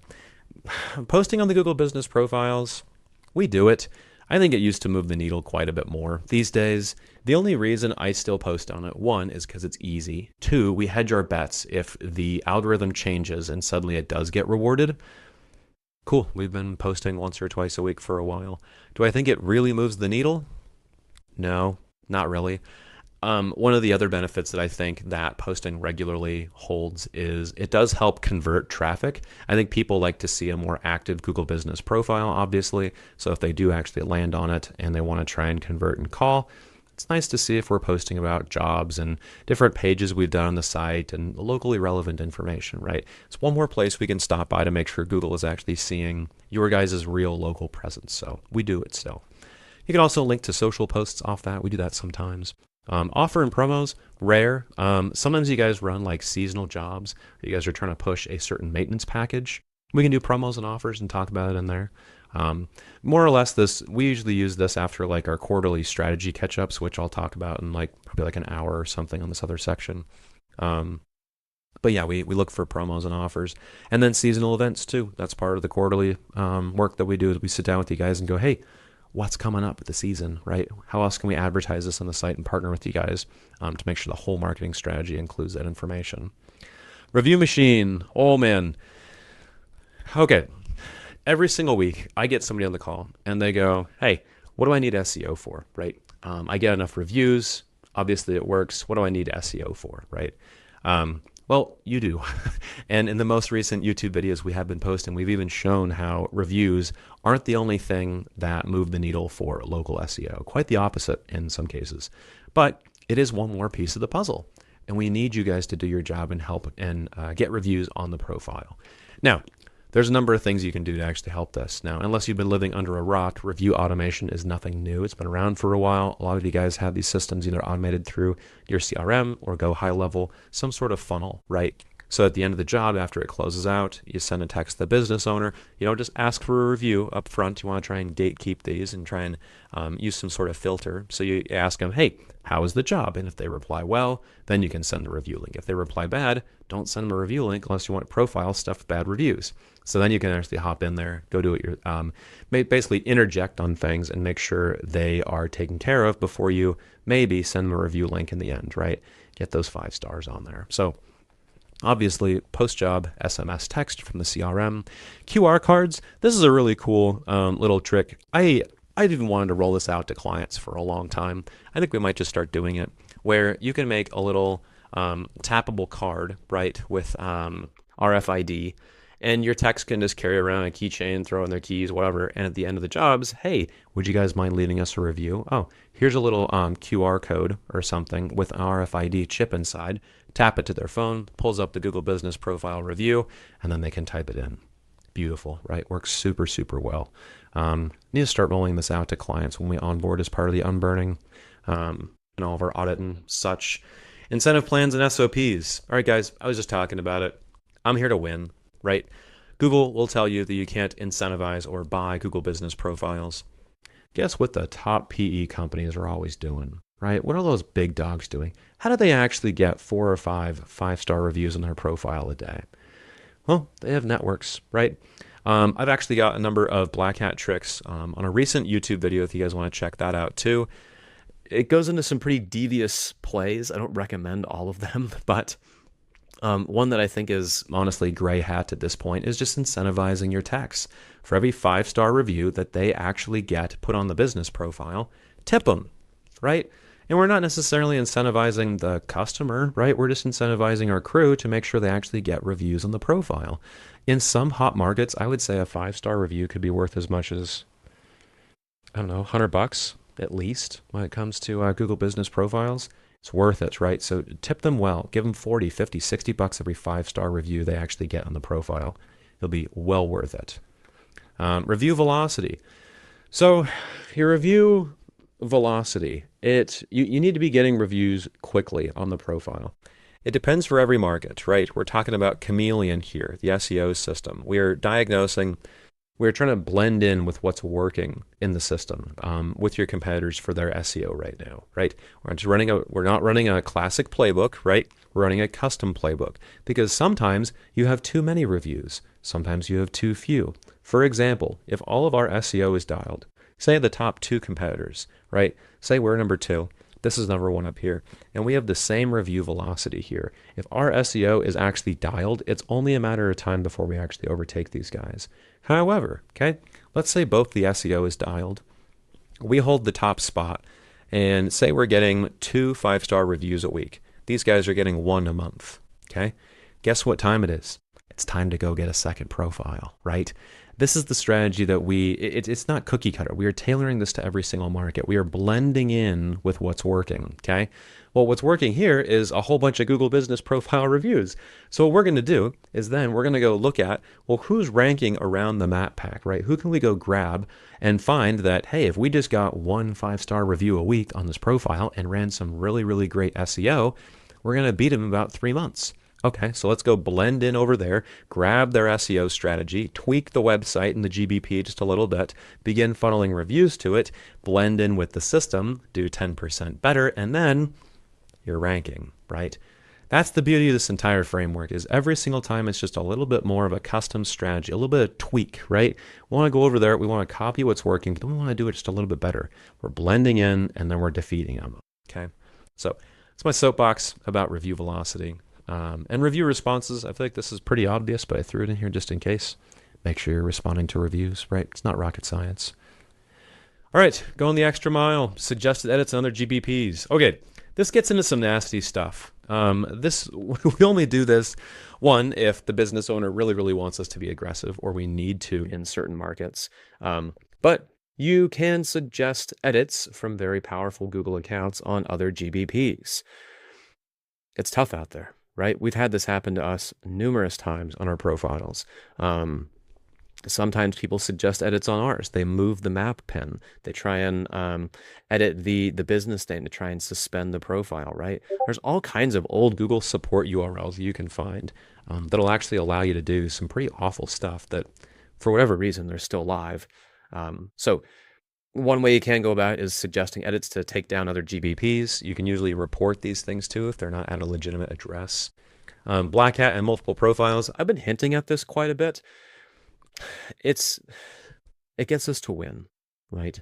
Some owners are comfortable with it. Some of them aren't. Obviously, we ask everybody, what's your propensity for black hat, right? How far do you want to push the boundaries? And some of our more aggressive clients are totally okay with it, and they just want to start hammering these things out. Get, a new Google Business Profile per quarter. We're going to go buy all the reviews possible. Cool. Those guys might be pushing for an exit in about 2 years, right? Some of us, I like some black hats, but we don't always need to use it, right? Again, it is a curtailed, custom system. Not everyone's the same. So you can get multiple profiles. You can stand them up in some weird areas, and it's something that we've done with a lot of success in the past. Really quick, any kind of profiles we do get for you guys, keep in mind we are making sure that you guys own those, right? We're just administrators on them. We're just support profiles. We don't actually own your assets. Spam listing and competitor reporting. So you can actually get the GBPs of competitors taken down pretty easily if they're in the wrong locations. Like if they're verified out of a house or something, you can take these down with pretty little effort these days. Google is cracking down on this a lot. So if you do have some kind of competitor that's hanging out in a, nefarious Google business location, pretty easy to get these taken down. A lot of co-working spaces too. Don't work. I see so many people try and verify these out of co-working spaces.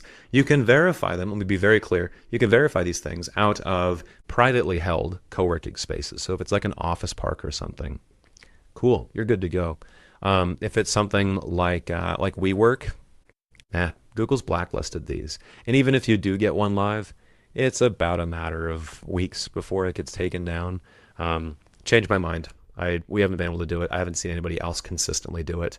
The only way you can do it is if you have some kind of legacy profile and that's been aged for a really long time, and basically its hand has been stamped and it can just come and go as it pleases, and it can just kind of hang out at the co-working space. That works fine, but show me a new one in 2026. It doesn't exist. So you can report those very, very effectively and get those taken down. Ultra black hat here is GBP capturing. Every now and then there are some old GBPs that hang out on Google Maps, and sometimes they're aged, sometimes you can grab these things, sometimes they don't even belong to a current business anymore. And if they don't belong to a business anymore and they're actually generating calls within a certain area and ranking for a demographic or a location, you can just go acquire them. And all of a sudden you have a new Google business profile you can start running SEO to. We don't use this often. It's very rare, actually, that we can use this correctly and legitimately. I'm not trying to hurt any other, home service companies out here. We'll be aggressive, but I'm not a psychopath chopping off the heads of GBPs and and other owners and stuff out there with marketing. But you can actually capture some of these old, stale legacy GBPs that are out there sometimes for a nice little bump in revenue and lead generating capabilities. So kind of cool there. And all this is going to take you about 15 minutes a month. Yes, it is white glove. Yes, we do all this. But if we go back up here to the original Google Business Profile stuff, where their photos go, photos being uploaded, I need some help with this. Yeah, I can make AI images, and we use them all the time across different aspects of SEO. But it's best to actually get legitimate photos from you guys with the jobs. So a lot of the times we just get a really, really simple Google Drive set up, and then whatever pictures your techs take or whatever, you guys can just upload to there, and then we can pull from those. So white glove, aside from that, we do need you guys to actually upload those photos for us. And we use those in the website copy and such as well, which we'll get into in just a few minutes. So that wraps up with GBP SEO. We're going to keep going here and just tie right into the on-page SEO and making sure we get that phone ringing for you guys. So first off, for the on-page, we're always doing site foundation and health checks first. This is something we usually uncover in our audit in the very beginning. Usually this is actually more on the unburning side of things as we try and fix the actual site speed, the layouts, the design, stuff like this. This is where we really start getting like the more of the nitty gritty. Site speed does take some time to fix sometimes. There's a lot of rogue plugins that WordPress likes to keep hanging around, bad code or whatever, that makes the site super slow. We go through and rip those out by the root and make sure we replace them with useful code sometimes. Mobile UX. UX just stands for user experience. So when the actual user is on their phone, how does it feel to them? Are the buttons the correct size? Is the layout okay? Things of that nature. Broken layouts, just like I was talking about mobile there. Site design. So I hinted at this. Earlier on. And when it comes to site design, I want to make sure that it looks modern, make sure that it looks clean. They have the CTAs in the right spot, everything, right? So important to make sure the site design is actually dialed and modern. They convert far better. We have all kinds of data now to show that whenever you redo a site of a legacy site that's from even as late as 2016 or 2018, and you give it kind of an uplift, Google can really, really, really like that. So that's something that we always take care of in the beginning of the on-page SEO. Ongoing health checks weekly. So what's really cool is with the advent of AI now, it's actually quite easy to spin up these little agents that kind of check on things and kind of keep tabs on the site. So if anything goes wrong, right? Because if you've been a business owner long enough, websites are squirrely at best. Sometimes the hosting goes sideways on a Wednesday afternoon. Sometimes a landing page goes down. Sometimes a Google or a WordPress plugin will be compromised, and then hackers get to the website. Happens all the time, right? So we have little canaries that we have watching things, and little agents that do daily crawls. And then if anything like that happens, the canary goes off. It alerts our team. And we go, oh my gosh, XYZ plugin broke. Okay, let's go fix that, right? So that's a really cool little feature that we're able to do these days, and throw that in. Hosting uptime sanity checks, just what I was talking about, right? these little canary checks that we have going on all the time. Homepage optimization. All right, guys, here we go. So remember, I was talking about just a few minutes ago, the homepage is by far the most important page on your website. So you need to make sure it's optimized, obviously. And we go into all kinds of things on the homepage. Generally, you don't link off of it very often. You want to be linking up towards your homepage. You want to be talking about your global type content. Again, guys, it is so important. If you have actual case studies, testimonials, projects, photos, reviews, actual work you've done for clients in the local area, span out your homepage. Google loves eating that up for local SEO. This is a bit nuanced if you're multi-location or if you're statewide. The strategy changes a little bit there, but for the most part, you need to have that information on there. So we take a look at the homepage, make sure we design it, and curtail all the information on it to the strategy as best as possible. Key service pages. This is basically what someone's going to land on when they search for a service that your business does. Okay, they're not necessarily service location pages, which we'll talk about in a little bit, but if you're a roofer, you want to have roof repair. You want to have emergency roof repair. You want to have, it's late in the day, guys. Roof repair. You want to have roof installation, right? You want to have all these roofing type services littered across your site. And you need dedicated pages for each one of these services. It is so, so important to actually show Google you service these, okay? And this is what we do. We go through and make sure the H1s are optimized. We make sure the H2s are optimized. Make sure the content is actually talking about the relevant services, ideally some jobs you guys have done in the past with that specific service. Just spanning the information there to make sure it actually talks about the service. Sub-service pages, exact same thing, okay? So we have service pages, and we have sub-service pages down here, okay?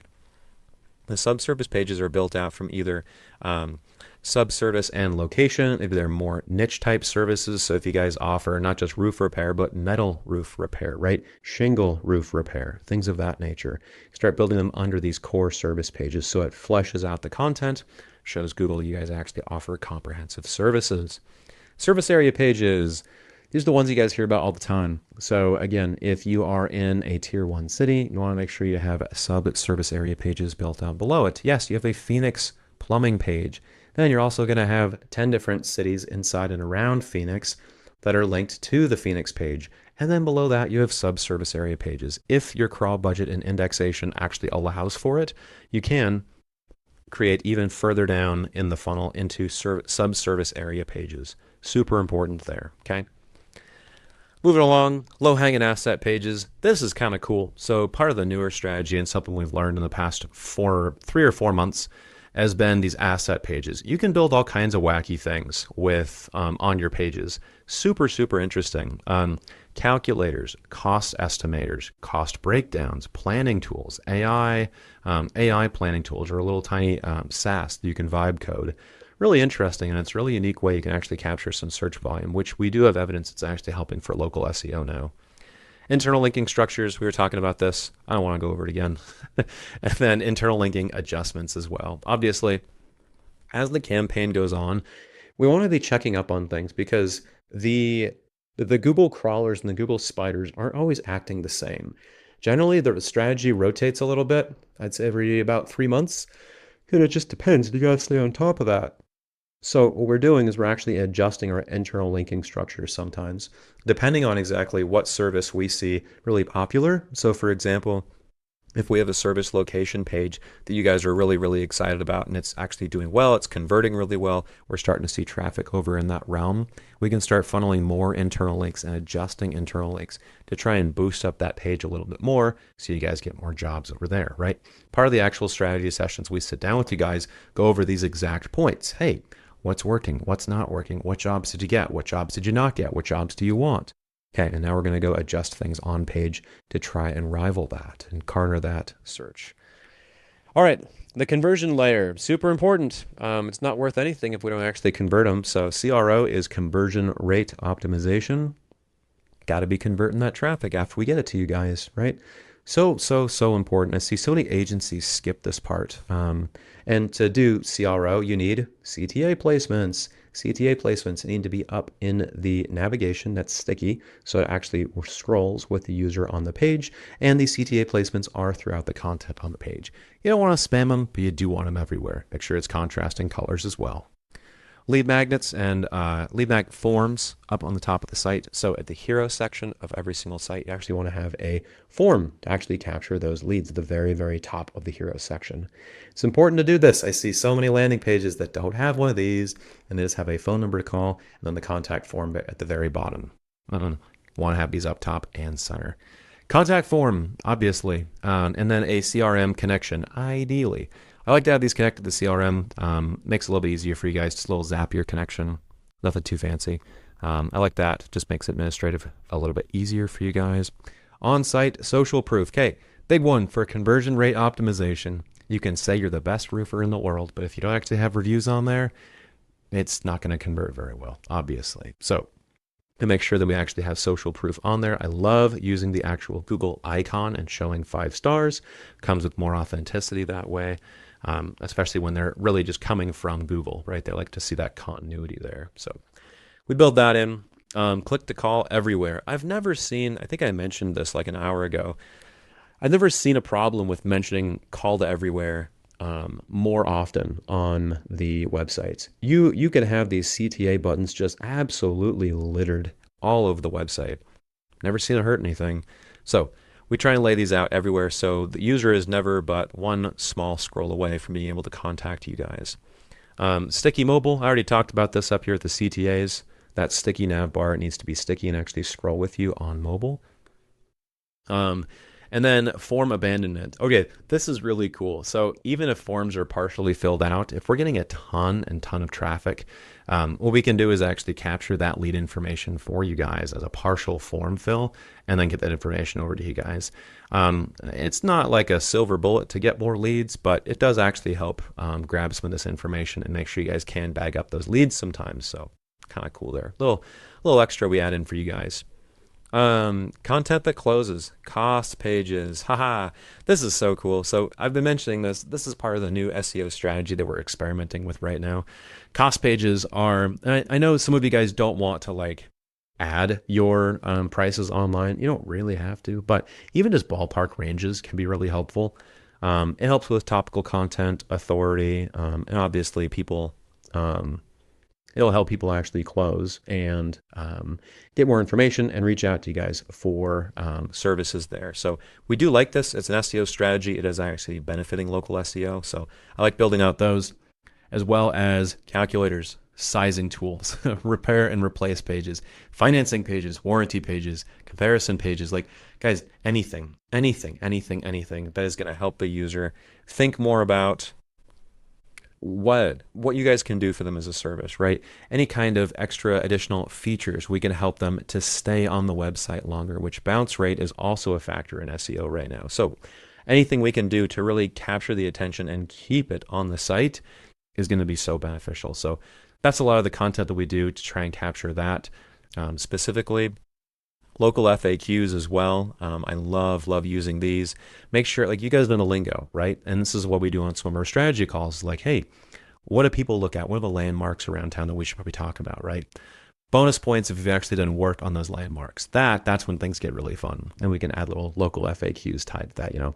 Hey, who painted this giant mural at this famous park 3 years ago? Oh, well, you know what? It was us, you know, little study about that. That'd be cool. Decision tree diagrams. Again, anything that just keeps them on the page and on the content longer. Guides as well, supporting blogs, content fresh, best of pages. You guys can make your own directories. This is really cool. We see this in SEO lately. You guys can make your own best of pages and just list yourself as number one.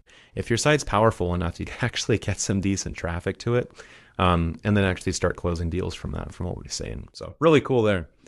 Proof and local textures. Oh my gosh, you guys, this is becoming more and more important in SEO. Post about your real jobs. If you guys actually did any kind of jobs in the area in the past month, tell us about it, right? In our interviews with you guys, when we catch up on our calls, what have you guys been up to, right? Tell me about the projects, the jobs, things we can write about that is locally relevant, because that's what the algorithm wants to see. It's a local SEO algorithm. So look at the real jobs. We want project photos. We want customer stories, right? Neighborhoods served is a big one. Talk about, because it's a maps-based algorithm, right? It's actually built on top of the maps, the Google Maps matrix that Google has made over there. It's a giant data structure, weights, basically, on top of something called a graph. And it's actually maps based. So if you can talk about actual landmarks that are in Google Maps, hey, guess what? It resonates with the algorithm. So talk about neighborhood served. I like that trick as well. Embedded reviews all the time. Ideally, the reviews even have the location keywords in there. So helpful.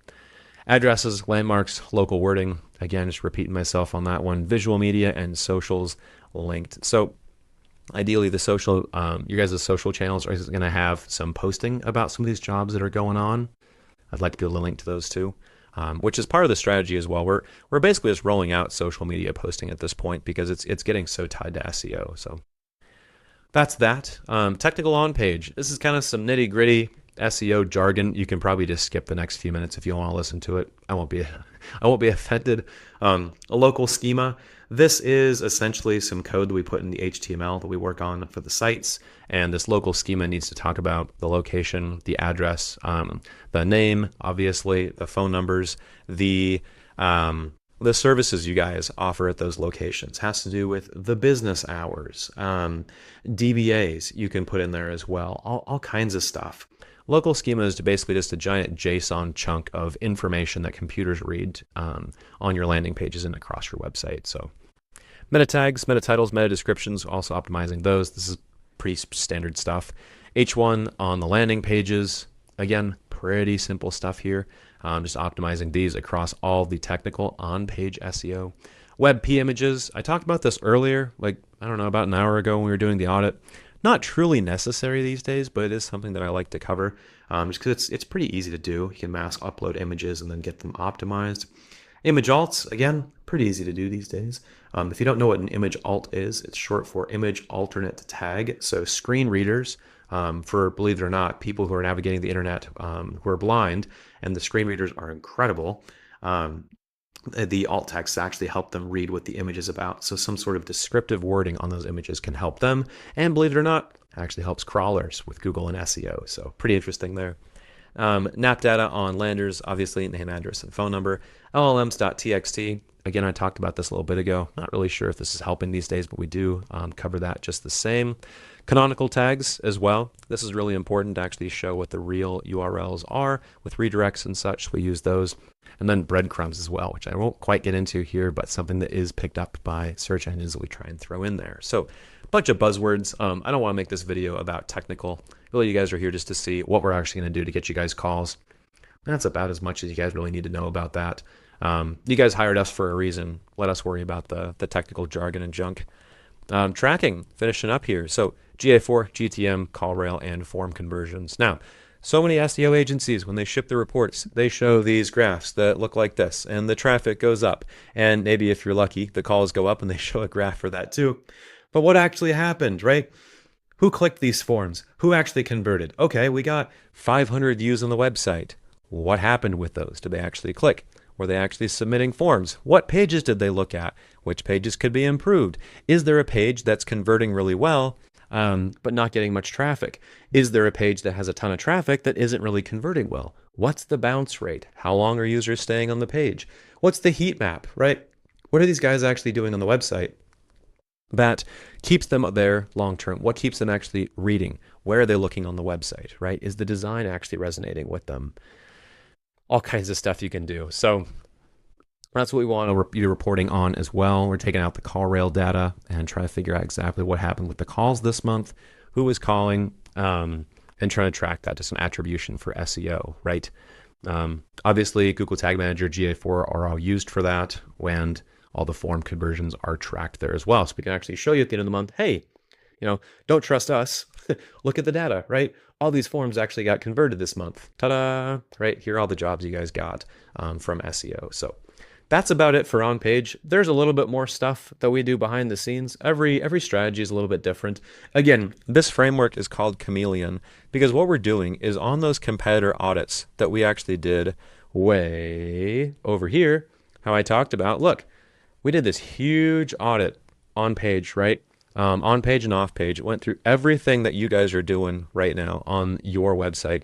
And then we repeat it and we do it for your competitors. And so that is where this strategy comes in here for all the on page. We go find, all right, well, who's top dog, right? What have they done? Let's go blend in because Google has already shown us what it wants to be number one. So we go out there, find the number one guy, pull from the strategy, copy from it, and then bada bing, bada boom. We try and copy it and we do it 10% better. If they have a certain amount of content on the page, we write 10% more content, right? If they have this many backlinks, we build 10% more backlinks then after we match them. So it's a strategy of basically finding out who's top dog. Google's already told us. We are blending in with them, and then we're doing just a little bit better. That's about it. That's how Chameleon works. All right, next up, we're going to go over off-page. All right, let's get into it here. So off-page. There's a lot more that's going on off-page these days. For a long time, Google has just been able to, read your on-page data. And off-page has always been something that's necessary to focus on as an SEO. But off-page is coming into view a lot more of the strategy as AI begins looking for external sources for PR. And really, it kind of makes sense, right? Because with the advent of AI, it's very easy to spin up on-page content along with websites. So what does it actually trust? Well, it trusts things that AI can't necessarily spoof. It's off-page entities. So let's kind of get into it and talk about it here for a few minutes. What we're doing for off-page these days is citations and listings. Again, citations are just business directories, okay? We talk about this all the time. They are just properties out there on the internet that have a house for your name, address, and phone number, and a little bio and description about the business, right? It's a citation about your business. We get these, we build these for clients all the time. Different types of them as well, granular niche type citations. So like if you're a roofer, we might find good citations out there that talk about like, hey, this is a roofing directory. It talks about all the roofers in the United States. Cool, we're going to get listed in that, right? That's a niche specific, more granular citation. Local citations, of course, we love these. Hard to procure sometimes, not always easy to get these. Usually these are like top 10 lists around your main city. Sometimes they're on other roofing websites, so of course they're not going to list us over there. It's very popular. But we do try and finesse these local citations and try and get you guys listed in everything possible over there. Hugely, hugely helpful. Pillar citations, again, I was talking about this earlier. Things like Better Business Bureau profiles, Chamber of Commerce, all these main citations up here, which you want to be building. So there's different types. Pillar ones are the easiest to manipulate and change the data on. Data aggregator and syndication. All right, this is where it gets a little cool. So Google pays close attention to some citations more than others. Obviously, that's why there are pillar and more niche and granular and local citations. These aggregators and these syndicators, they're where the crawlers in Google likes to hang out to really verify the snap data. And after it actually has a whole look at who you are on the internet, it creates an entity on the back end and it says, okay, this profile is tied to this data over here after it's actually concrete and accepted and indexed like we've been talking about. And there's different areas where you need to put this data to make sure it actually gets looked at by Google. So that's what we're doing there. We know the spots to use. And then, of course, citation indexation, right? Making sure that file cabinet actually has the information that we worked so hard on with SEO inside. So when someone comes searching through on Google for who's the best roofer in, Boise, Idaho, pull it out, right? It's already indexed over there. So really important there. Local link building. This is where it gets all kinds of fun. This has gotten a lot more popular in the past 2 years, especially just the last 6 months. So all kinds of ways you can get these things listed out there. There's a million little tricks. I just listed off a whole bunch of ones that we've used here in the past. And honestly, you guys can probably just steal this strategy. You guys, it's not too hard to go do this right now. It works quite well. Reach out to each one of these around your cities, right? Community sponsorships, any kind of Little League or YMCA groups. You can go get links from them pretty easily. Sponsor them, you get listed on the website as a sponsor. Chamber of Commerce, obviously. Trade organizations, very helpful, pretty easy to get. Local publications is also something you want to be trying to get. If you have any kind of like in tier 1 cities, this will be much more common, but not necessarily in smaller cities. But in tier 1 cities, you have local bloggers all over the place, right? Go pay them for an article. Go buy a backlink from them. Very, very effective. Charities as well. Great. Good little .org backlinks you can get from there sometimes. Manufacturers. This is a cool one. So if you are anywhere in the manufacturing industry or adjacent to it, and you're usually, if you're connected well with the manufacturers or even suppliers in this case, you can actually get links from them pretty easily, right? If you guys have done enough business there, hey, ask them to throw a link on the site. Helps a ton with local SEO. Very, very cool trick there. Link exchanges and other community programs. Link exchanges do have to be careful with. You can connect with like your fellow business buddies and then link back and forth to the sites. You don't want to do this en masse because it creates a PBN issue, which I'm not even going to start to talk about right now, but you can get link exchanges like that. And it's really cool. It works really well. Other community programs, of course. So this is like marathons is great. We found last year in a huge case study that we did, we found the top ranked Boston personal injury lawyer, believe it or not, has just been donating to the Boston Marathon for like 14 years in a row or something. And every single year on every single website, they get an incredible backlink back to their homepage. I think it was one of the key factors that actually got them ranking over there. So really cool. Go and sponsor some community programs. And then event sponsors too, like the Boston Marathon, for example. So that's kind of it for local backlinking. This list is not exhaustive. We have so many other places we look for them. These are just kind of the ones we usually build, the ones we find out there that are the most common. So steal that list and go build them yourself. All right, let's see here. It looks like I got an extra link exchanges hanging around. Backlink acquisition, backlink purchases. This is super helpful. You got to be careful with this. So we do buy backlinks for clients.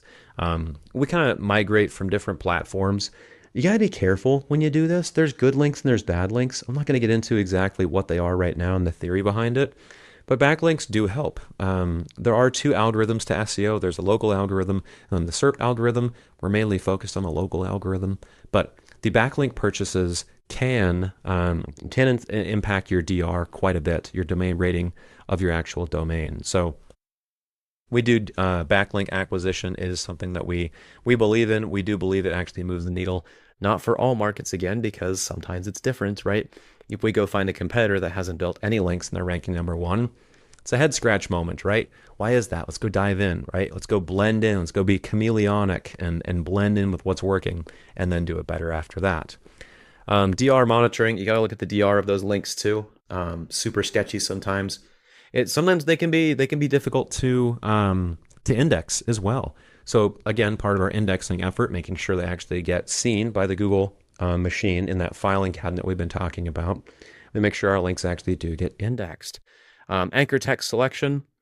This is that little blue text that when you read a blog, you click on, the then turns purple to show you actually clicked on the link. That's the actual anchor text, and you can put all kinds of things in there. The business name, spammed keywords, you name it, and it's very, very effective.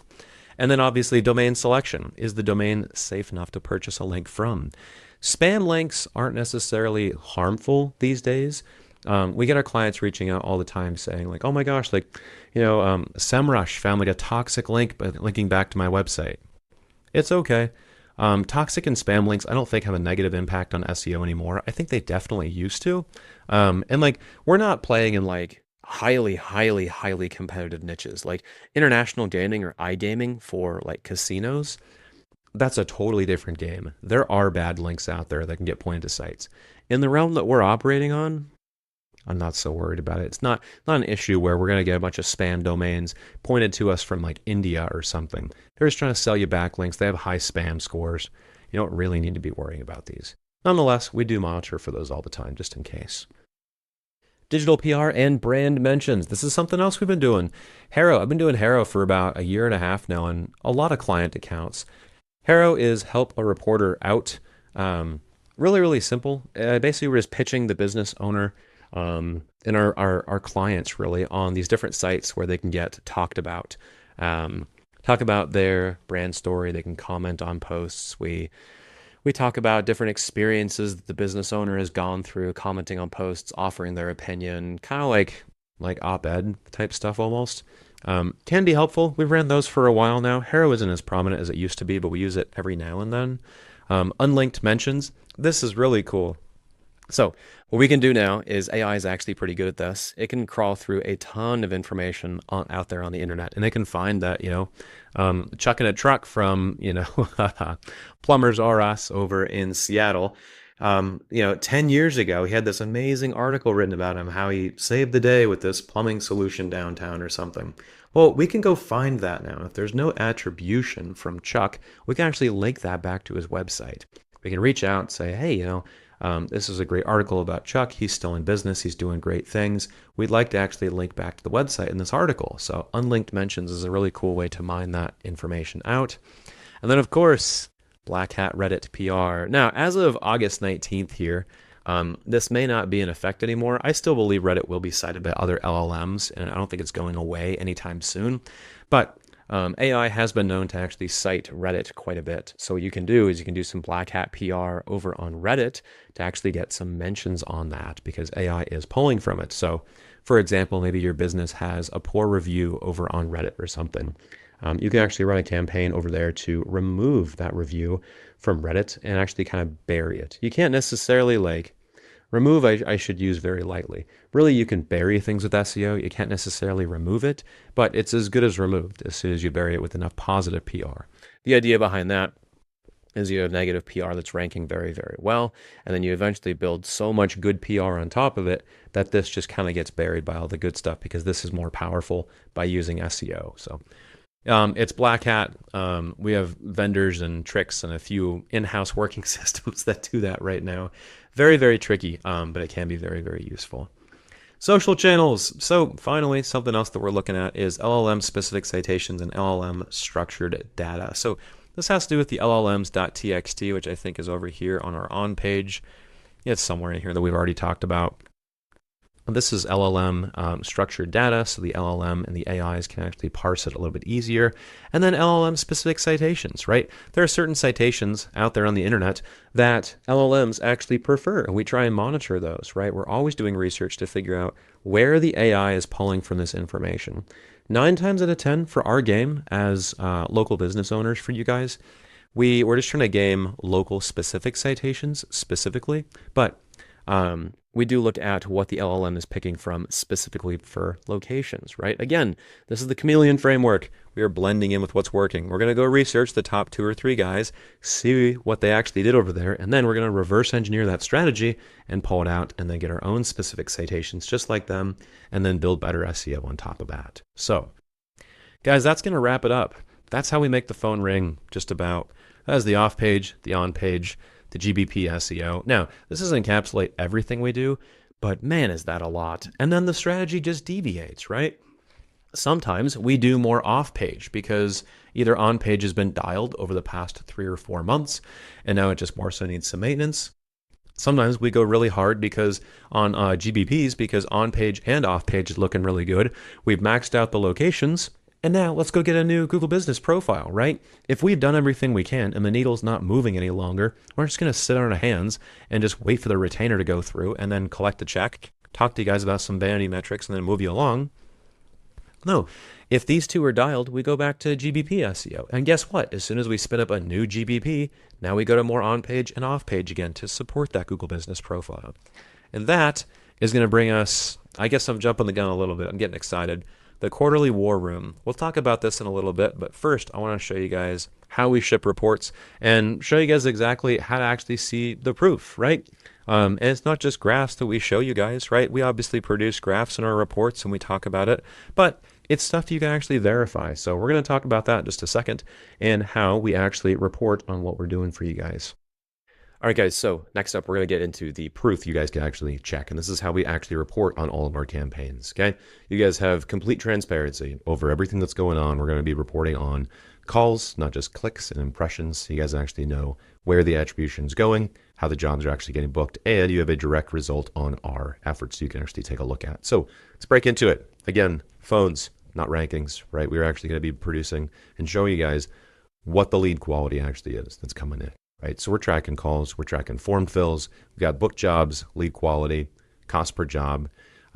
Lead quality is a big one because a lot of these times you guys will get spam calls, right, on the Google Business profile. And this is just a screenshot from one of the accounts that we have right now. The overview shows everything: website clicks, calls, form fills, even directions, which is rare for you guys, but it does count that. But some of these, with the calls over here, sometimes you guys get spam calls, right? Sometimes it's just some kind of marketing agency trying to sell you guys on SEO or something, right?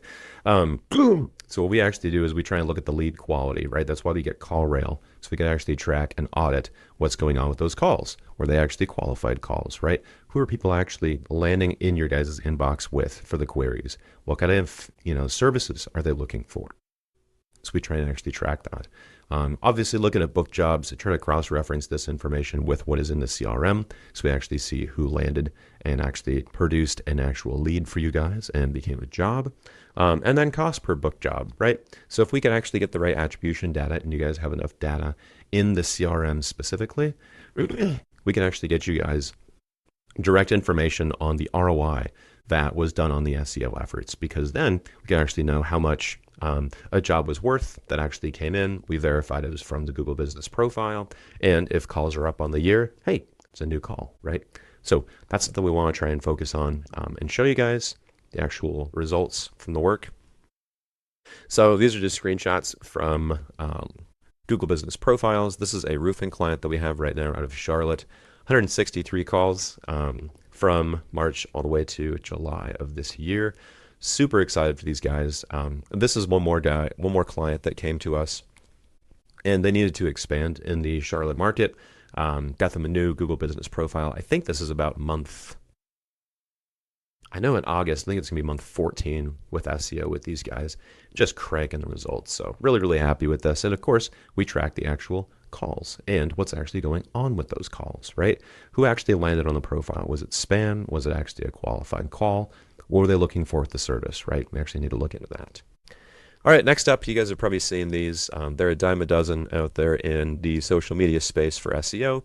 Essentially, what's going on here is this just shows how you rank when someone actually searches with their phone for you out there for services.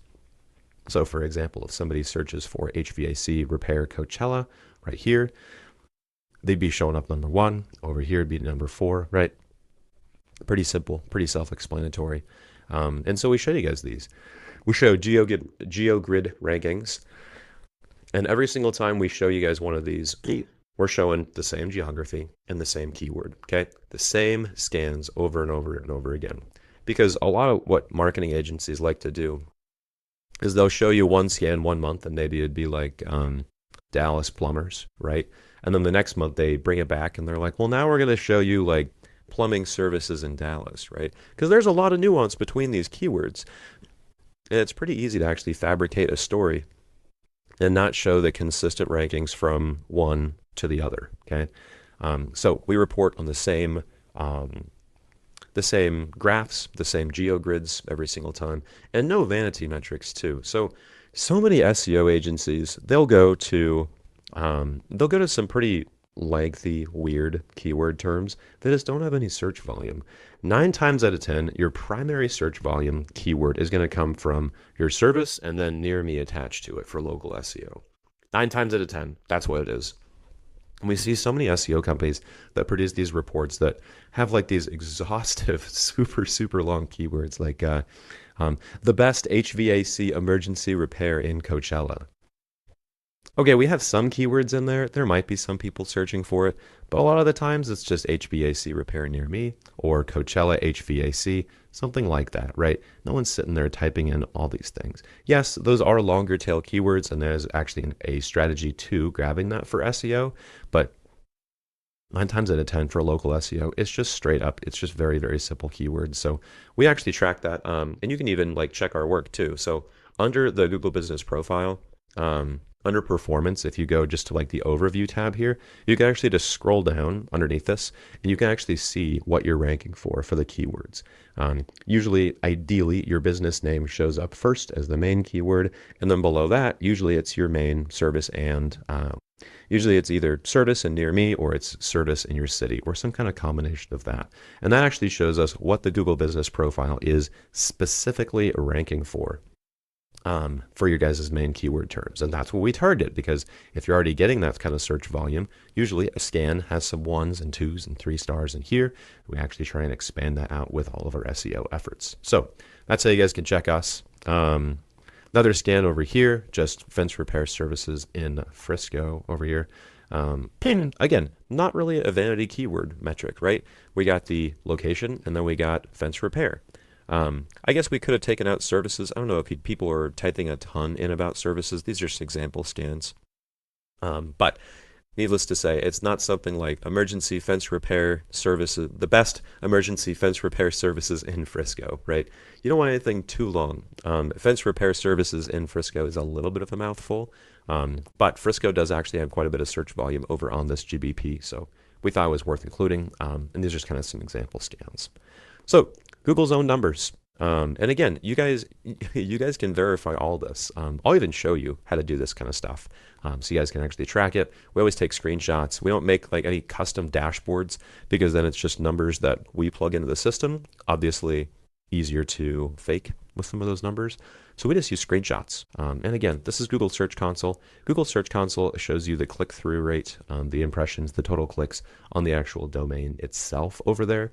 This is a Google-owned asset, so it's actually third-party verified. It's nothing that we try and spoof or write over. This is actually a screenshot from Google Search Console itself. SERP tracking is also really important. You can see down here. This is Ahrefs. Very, very common to use this. It's one of the many tools out there that SEOs use. There's always a debate between whether you use SEMrush or whether you use Ahrefs. I prefer Ahrefs just because it has a lot broader database for keywords.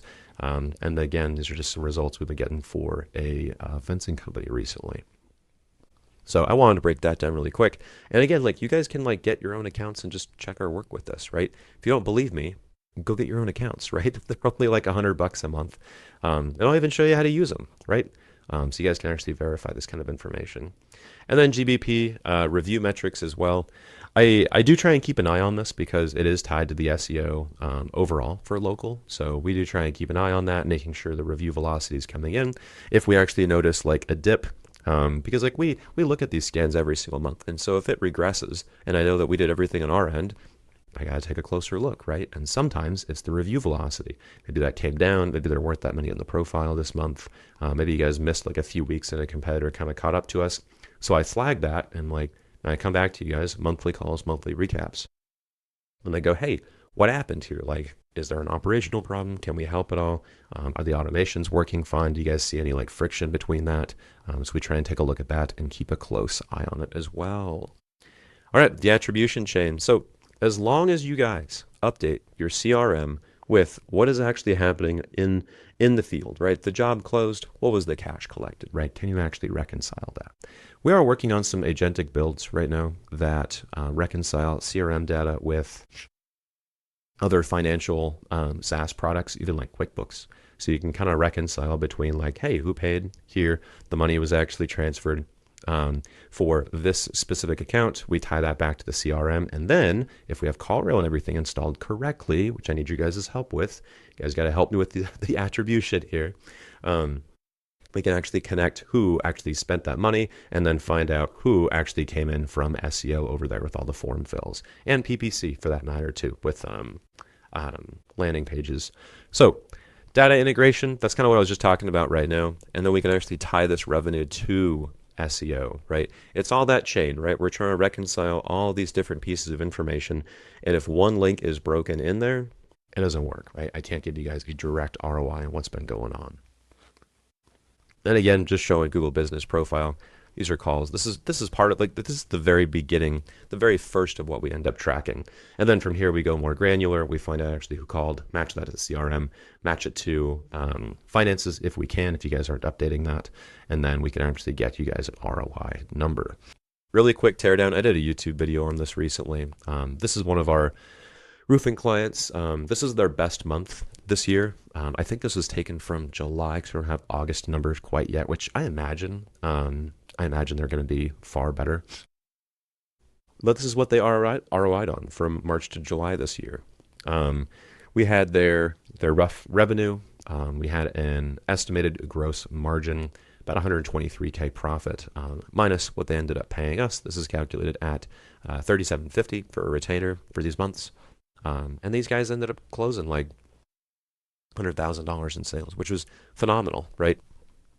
So it just goes to show, like, yeah, you can ROI on this, right? And these are breakdowns that we do for our clients, and we try and show them exactly what's going on with the retainers, and try and track some attribution for them. And I mean, this is rough, right?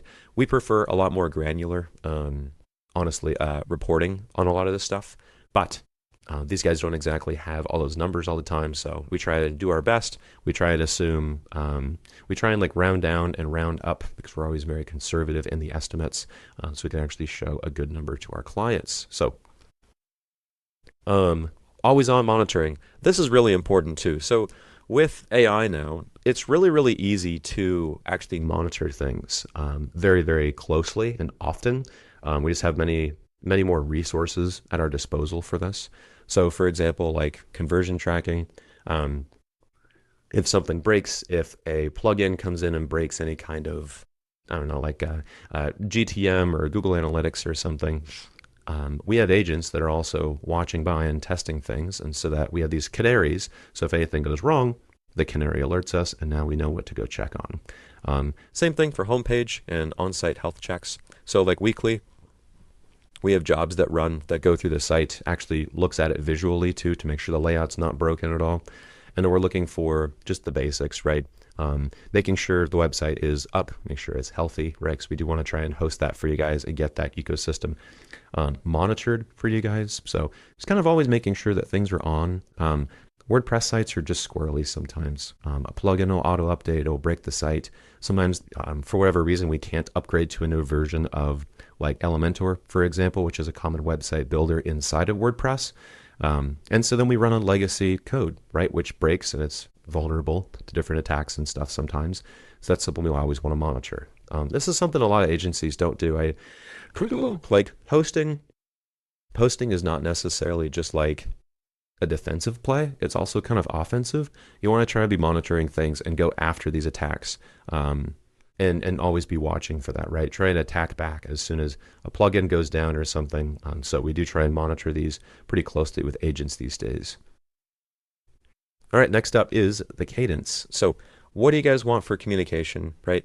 What we're finding is usually within the first 2 or 3 months, you guys like a lot more communication, obviously from being burnt by all these guys in the past, right, which we talked about over here. I don't blame you guys. You guys are probably coming in, communication's been bad, maybe you guys got hit with one of those ghost agencies, and I understand, right? So what we try to do is we offer all kinds of different communication, really whatever you guys need, right? Do you guys want like daily touch points for a little bit? I can't maintain it like forever, just being honest. But when you guys do first come in, you guys obviously have like access to Slack and WhatsApp, always asynchronous communication. And you guys, like, we usually get back to everyone in Slack, I don't know, within the first 5 minutes. And sometimes if it's like a larger request, say something is like, it's going to take a long time to actually break down, we do at least acknowledge the message in Slack. So we think of it like catching the ball, and then after that we could run with it, right? And sometimes we can't run with it for a little bit because, hey, business is business, and every day is attempted to be scheduled out for the work that we need to do, so it gets filed into the queue and adjusted appropriately. So we at least try and like catch the ball and then run with it whenever you guys message us over there. If you guys need something, can't always promise we can get back to you on the same day with the change because it always just depends what it is, but we do at least get back to you guys pretty quick. Weekly, so every Friday, we kind of go through all the clients that want updates. I'll just do like a brief loom sometimes of what's exactly going on. Claude Design has been really helpful for PDFs. So what I can do sometimes is I would just turn on a televideo similar to this. I'm going to go through everything on the website. I'm going to go through what we've been working on this week. I'm going to go through everything that we have we've learned about SEO too, how it's changing the landscape, any kind of updates that I see are coming our way that we need to react to. And then I'll turn into like a 4-page PDF with Claude Design, and usually they look okay, and I can send those over in Slack. They're never perfect. They're not really templated either. Really just using Claude Design to kind of clean up like rough raw notes from a video of me just spewing, like blabbing about SEO. And then I can shoot that over to you guys. I like to do communication like that 2 ways too. So there's some people that really, really, really want the granular information on what's going on with a campaign or a profile or whatever. And so similar to this video, how it is extremely raw and unfiltered, and you guys see my thoughts just right out there. Without any kind of like editing or anything like that. That's usually how I like to do reporting. So I will go through and I'll make like a polished, well, first I go through and shoot like a really raw video, kind of like this.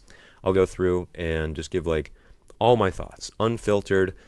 Sometimes I'm pausing and researching things, and I kind of voice that and I talk through what I'm thinking of if I find something.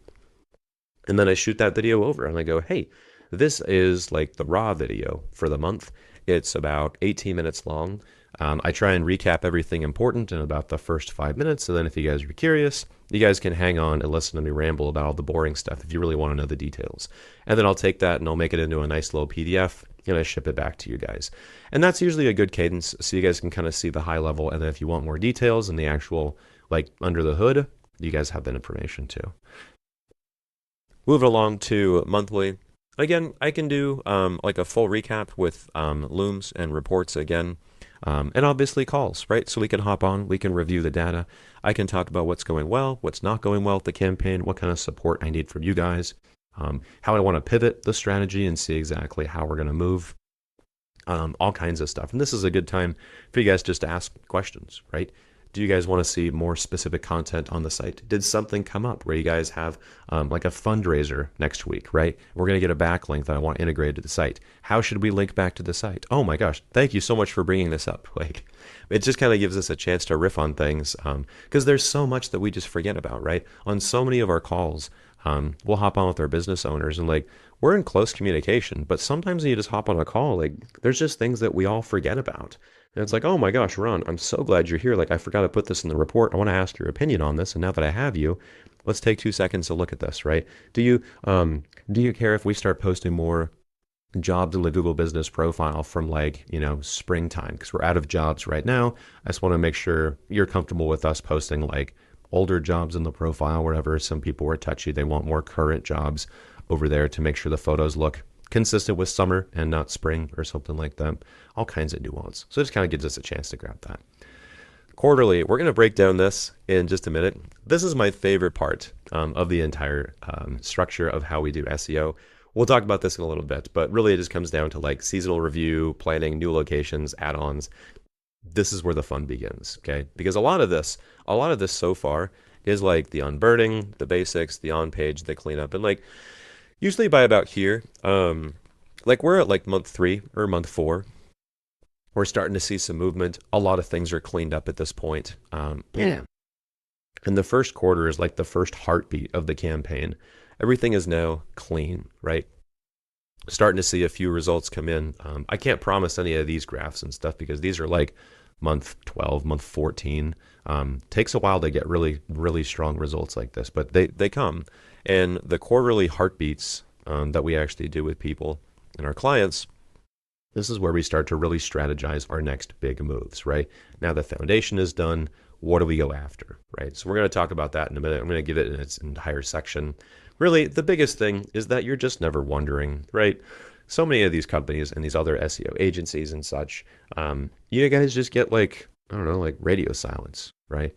You guys go into Slack, you try and drop messages, you don't hear anything back. You don't know what they're actually doing. And SEO is already by itself like a very, I don't know, snake oil type product. It's kind of a black box, right? No one really knows how SEO is being done. No one really understands the deliverables.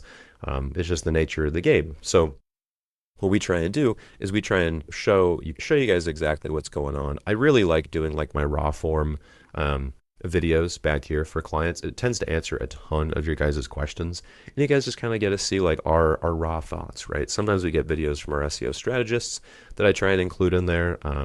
But usually it's me over here talking about high level what the campaign is actually doing. So yeah, just biggest thing is like, I don't want you guys ever wondering. And if you do ever wonder, drop us a message over in Slack, right? We usually get back to you guys in about 5 minutes. At minimum, we at least message and go, hey, I'm in meetings right now. I saw this message. I hear you. It looks like you guys are upset that like, a page didn't get redirected or something. These mistakes happen sometimes. Or you guys want like content on the page adjusted or whatever. Totally happens. So we at least catch the ball and then we run with it afterwards. We at least acknowledge you guys and let you know that, hey, we saw it. We'll go throw this in the queue for you guys. So that's kind of the reporting aspect of what we do. We're actually tracking the calls and Not just clicks, not just rankings for keywords you guys don't care about. We're trying to be as transparent as possible. And it's all the proof you guys can actually check, right?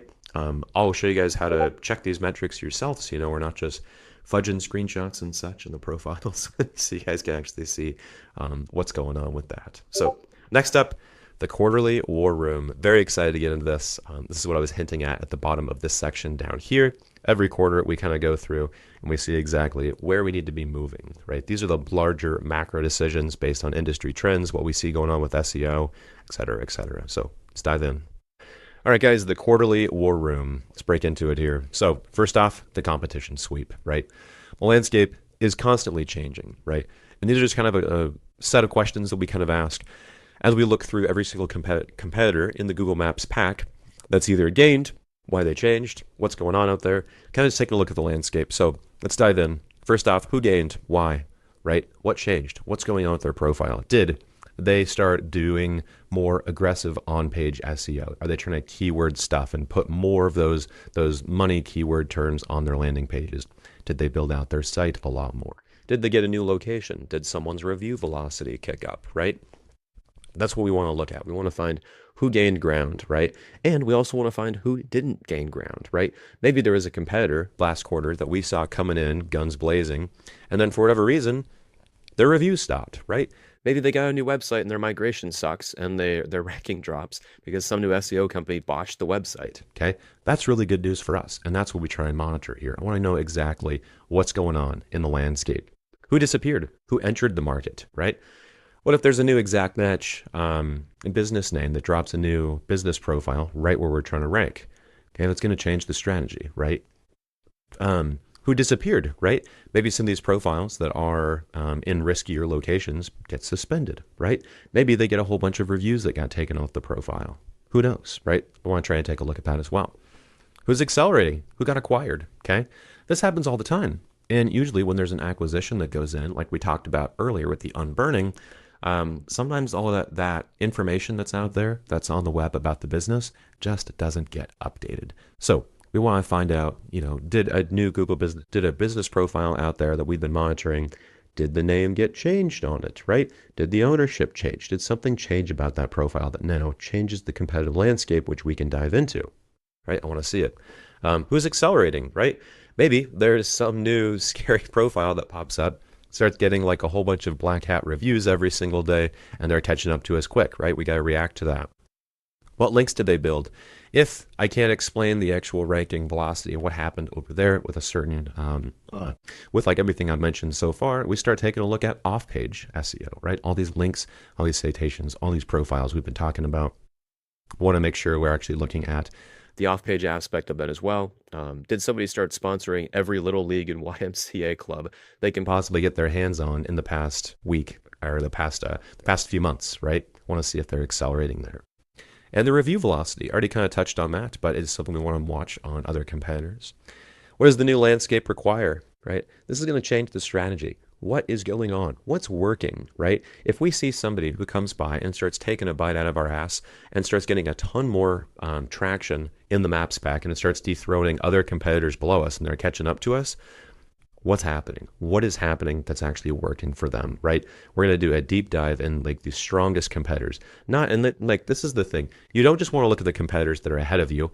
You want to look at the guys that are coming up too, because sometimes if you're asleep at the wheel, there's going to be a new profile that comes out, super strong SEO, great reviews, and they start catching up in the map pack, right? Just because rankings were lost doesn't necessarily mean that like the campaign's going poorly. It just means that maybe somebody came by and something else they're doing is working really, really well. And so we start diagnosing that in the quarterly war room, right? And we're still monitoring this stuff from month to month, but these are like the big sit down changes. But it's kind of like the heartbeat of the campaign, right? We figure out what's going on. We run it for a little while. We monitor. We soft pivot as necessary. That every 3 months is like the whole review over and over again, right? We sit down with you guys and go start to finish. Does the competition move warrant a response? So this is important too. Maybe somebody's starting to do something else. We start to see their ranking come up, but I'm confident that with all the data that we've seen across other campaigns, I'm not too worried about it, right? Maybe they're actually bubbling up and they're catching up to us over here in like certain ranking aspects. sometimes it doesn't warrant a response, right? Maybe it's a really risky move, and we know that that Google Business Profile might get suspended at some point, right? Happens. So sometimes some of this movement doesn't necessarily warrant a move. A lot of nuance to that. We always talk through that with you guys on the calls.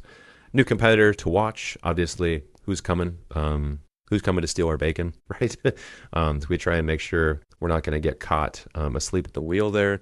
And new location monitoring. Oh, guys, this is so big. So again, it's the maps is a proximity-based algorithm, right? You can only rank so well in your certain radius, right? All these Google Business Profile scans, like we were looking at over here, right? Obviously, it's a proximity game. The further and further you get away from the profile, the harder and harder it is to rank, right? And the best SEO company in the world can't turn these things all to 1 stars in a tier 1 city.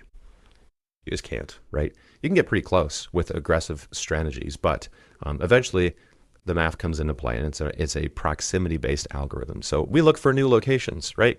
We're trying to monitor what's going on out there in the landscape. Who actually got a new location, right? Why'd they get a new location? Why'd they choose that area? If I see a company come in and they get like 3 new locations across our metro that we're targeting, yeah, I usually bring that up to you guys because it takes budget to do that, right? Hey, do you know XYZ company over here? What are they doing? Oh yeah, those guys just rolled into town, PE backed, whatever. They already took like the top of the state. Now they're coming for the city as well. Like, oh, well, that's really good to know. We're going to include that in part of the strategy. So always trying to monitor that with the new locations and the new competitors coming in. Plateau diagnostics, okay? I was just talking about this a second ago. Ranking saturation. I will die on this. The best SEO company in the world cannot always turn every single graph green. And if it is turning that graph green, there are probably more niche type granular terms that you really don't care about. It's easy to build some sort of very, very niche service on your website, run a little bit of SEO to it, and show a green graph. It's not hard, right? And we talked about this over here with more granular metrics. You can go to the performance tab and scroll down. And on this page right here, just below this graph here, it's going to show you the actual terms your Google Business Profile is ranking for.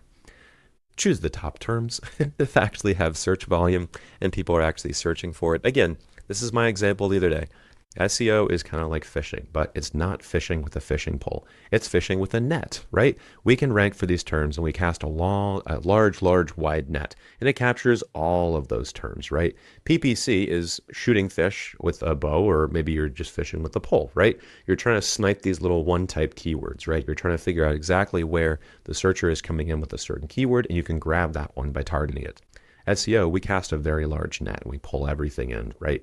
And then you guys can throw back the jobs or whatever that you guys don't want.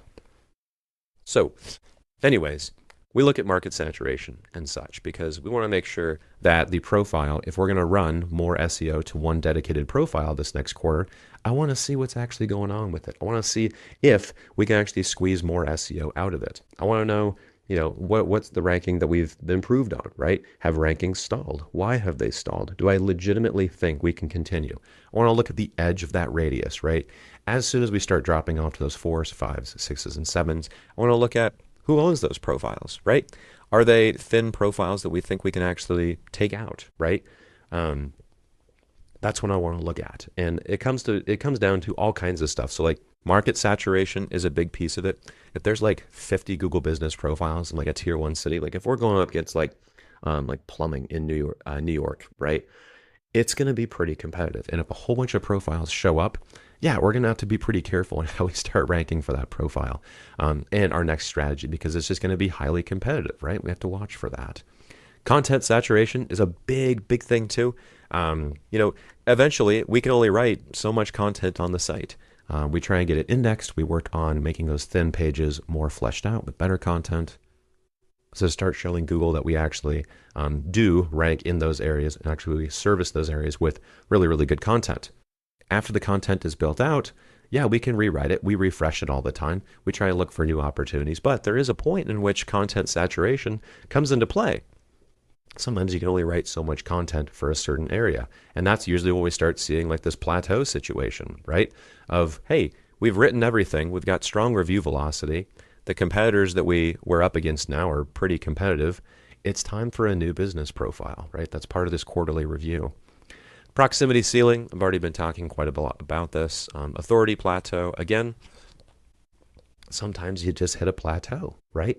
We've done everything we can on the profile. We've got great reviews. We've got great local metrics, local signals going to it, these backlinks, the content is written correctly, the page is completely optimized, the profile is aged, we have a good number of reviews in the profile too. We have local wording that's already placed in the profile, local projects talked about, good photos.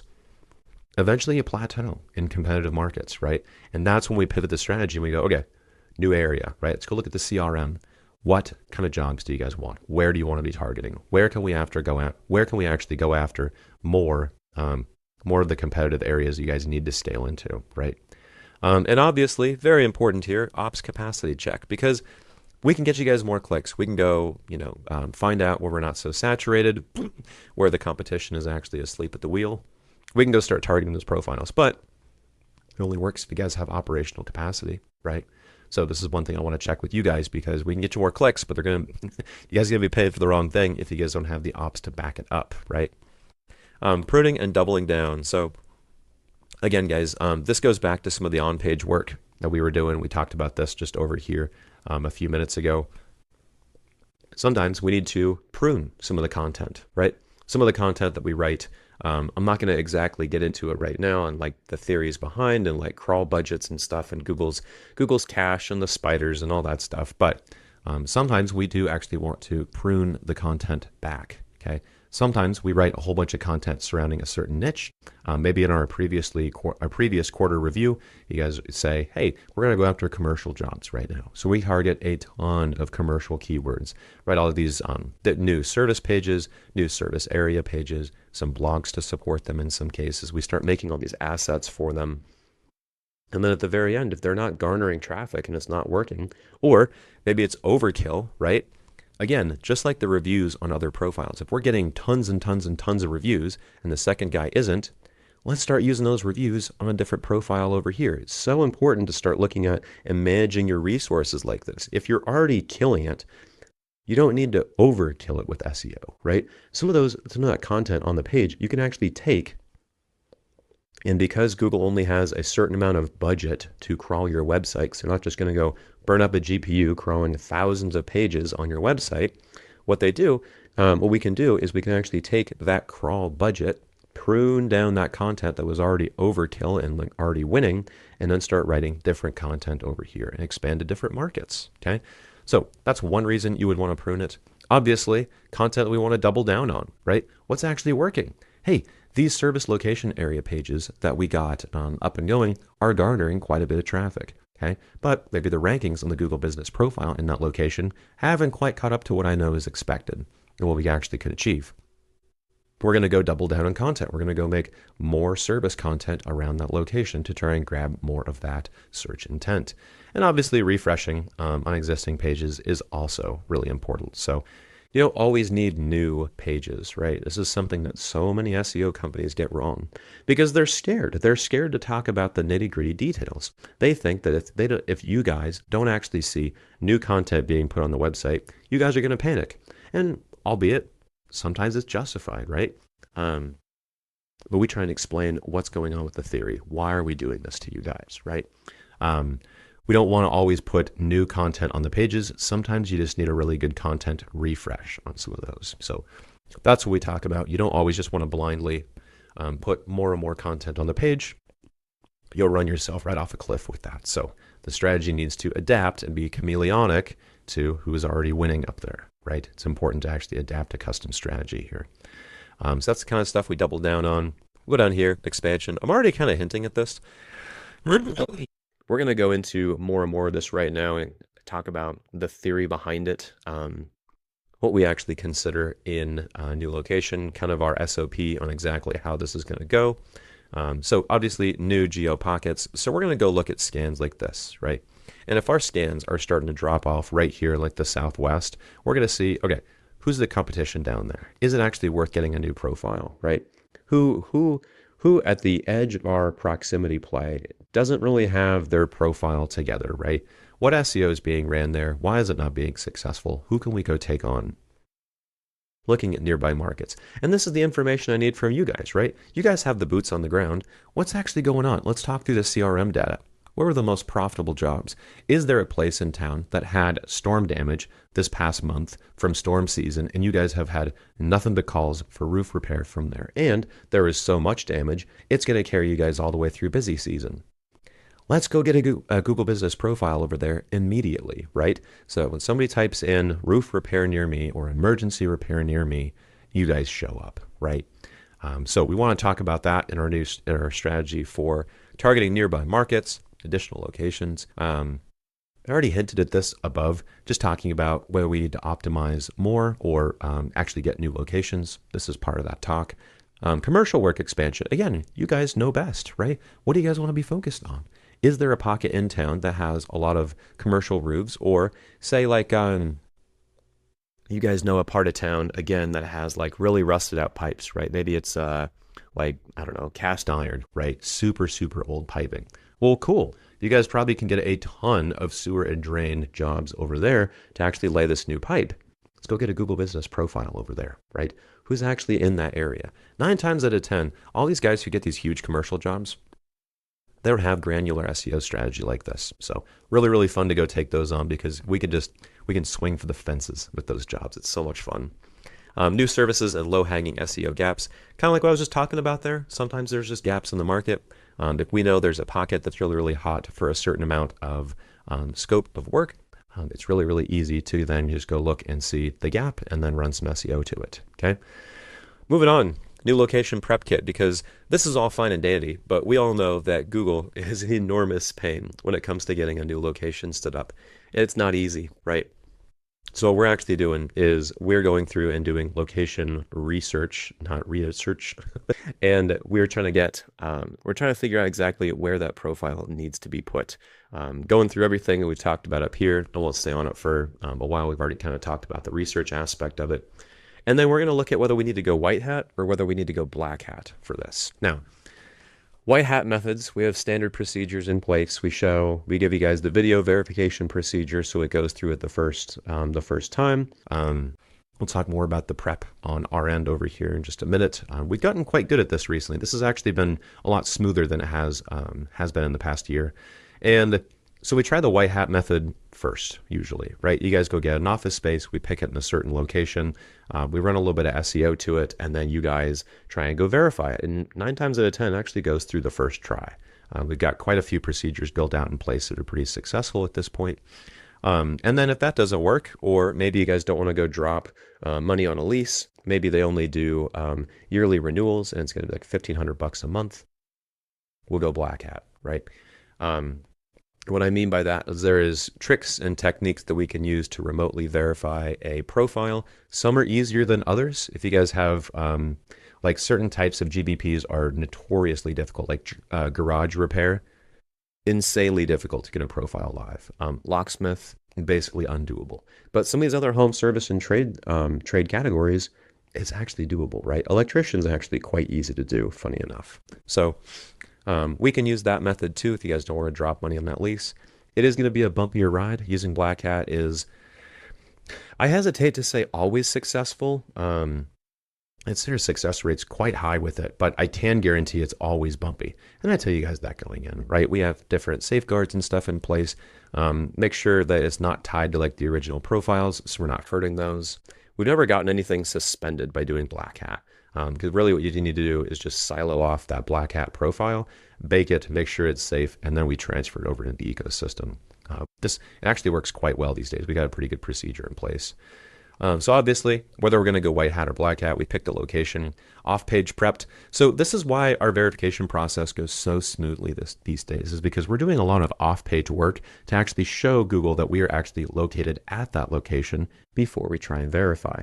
So ideally, we get an entity on the back end of Google that's already syndicated with name, address, and phone number like we've been talking about. And then that new profile, as soon as we try and go verify it, Google tries to find a match, and then, oh, look, there's already one over here that's been syndicated on our back end. We're just going to tie it to this physical GBP now, and it goes through, okay? So we've been doing a lot of prep. That works pretty well. After that, we're trying to get review distribution up and going, so we start funneling like 1 review a week to it, try and get it warmed up. That starts going really well. Off-page syndication, again, trying to get all these entities actually stood up and indexed by Google, so it actually builds this entity off the page. Expansion math, because this needs to make sense, right? We're not going to run you guys off a cliff. You need to have enough reviews to actually support this new profile, right? You obviously need the operational capacity to support this new profile. Super important. Payback period for the lease, if needed. So we need to do some math, right? What do we actually think we can ROI on for the services over here? Because we got to eat, you guys got to eat. It's got to make sense financially for everyone involved. So we look at the payback period of the lease, the retainers and such, what kind of ROI we actually think we can get with this expansion. So all the things we look at there for new locations. Seasonal and market radar, 2 to 3 look ahead at all times. Patterns change often, okay? And they do change often. Things change very, very quickly in SEO, especially with AI right now. There is so much going on, guys. So part of this quarterly review that we like to do with you guys is just talking about the changes, right? Changes in the algorithm, changes in seasonal stuff. Do you guys have new promotional offers you're running? Have you guys changed operations to where you guys want more of a certain type of job now and you don't want a certain type of the other job? We're going to go back and prune that content and then double down on this content over here, right? What kind of adjustments do you need to PPC budgets? All that kind of stuff. Seasonal and long-term targeting. So if you guys know that seasonal jobs are coming up for certain, like springtime cleanup or something throughout the winter, we can actually start funneling a lot with the SEO efforts to actually that content, so that when the spring comes, we're good to go, right? We're actually going to hit the ground running. Promotional offers, good to go over those. See if you guys want us to push anything. Looks like I'm already ahead of myself. Let's talk about PPC budgets and terms adjusted. Demographic research. So are there changes in consumer demands around your guys' area? And again, this goes back to like macro effects like weather, or maybe there's a new housing development that went up 3 years ago, and for whatever reason, the GC totally botched all the plumbing in these homes, right? And then maybe it triggered a whole bunch of like remodels that you guys need to go over there and do. Maybe there's a ton of like mold remediation that needs to happen in this new pocket that's popping up, right? Who's moving around? Who's doing that? Search demand, obviously want to take a look at that. Anywhere we actually go, I want to make sure there's going to be, fish for us to go catch with our net over there. Growing and changing trends, I've already kind of been touching on that. Competitor density, let's go take a look, right? What's actually happening over there? If we're going to go in and start looking at the market, we need to find if it's actually dense, if it's going to be easy to grab. Grid gaps, I've touched on this. New GBP locations, we went over this extensively up here. AI trends, what is going on with AI, right? I've done so many video breakdowns recently on YouTube talking about the nuances of AI, because it's weird what it recommends. It's unintuitive at first. So we want to take a look at that and see what is also kind of changing in the market, what kind of easy wins we can adapt to.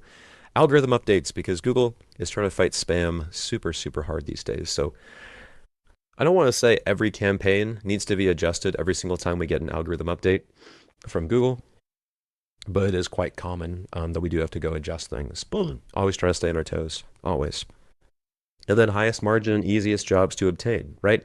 Always looking for those quick wins. Yes, we can go after more competitive profiles. Yes, we can start ranking for them. Yes, it's going to take longer. So let's try to get some quick wins along the way, right? What are these little areas we can go target? Maybe you guys need an influx of cash and you guys need to go, we need to go target with PPC, the easier jobs or something for you guys for a little bit, right? Doing some research, we find that like certain neighborhoods, they're really easy to close. You guys have good relationships with, customers over there. So you have great testimonials we can put on the pages. This depends, right? So that's the quarterly war room. This is the most fun aspect of SEO, in my opinion. This is where like real SEO is done. Yes. All this stuff that we talked about over here is important. This is kind of the boring work, right? The boring stuff that needs to be done. We do the on page, we do the GBPs, we do the off page. This is more structured after we actually have the strategy in place. The war room is where we tear it down, right? We actually set a new direction, a new strategy. We come with new ideas, right? Hey, based on our research over the past 90 days, we found that there's actually a new trend in AI that kind of pushes us in this direction. It rewards these kinds of jobs. It's really easy to crack higher ticket jobs if you talk about something on the site like this. Do you guys have testimonials? Do you guys have project photos I can spam into like a collage? Is there a way I can update the Google business profile with a certain keyword to start targeting those, because you guys want to start looking at those jobs specifically? This is the fun part. Again, all this is just operations, right? Can you actually do the work that you promised? It's pretty easy, right? Just run your team to it and then get everything taken care of. It's not hard. This is the fun stuff. This is the creativity where we get to sit down and really start noodling on this stuff and try and coming up with some kind of strategy that is really, really going to work for you guys and moving the needle. So this is the fun stuff. I love this part. And that'll wrap it up. Next up, we're just going to finish on the 6 promises that I owe you guys. Now, this all sounds great, right? Every agency promises the world, I can talk here, just a guy on the internet with a microphone and a camera here.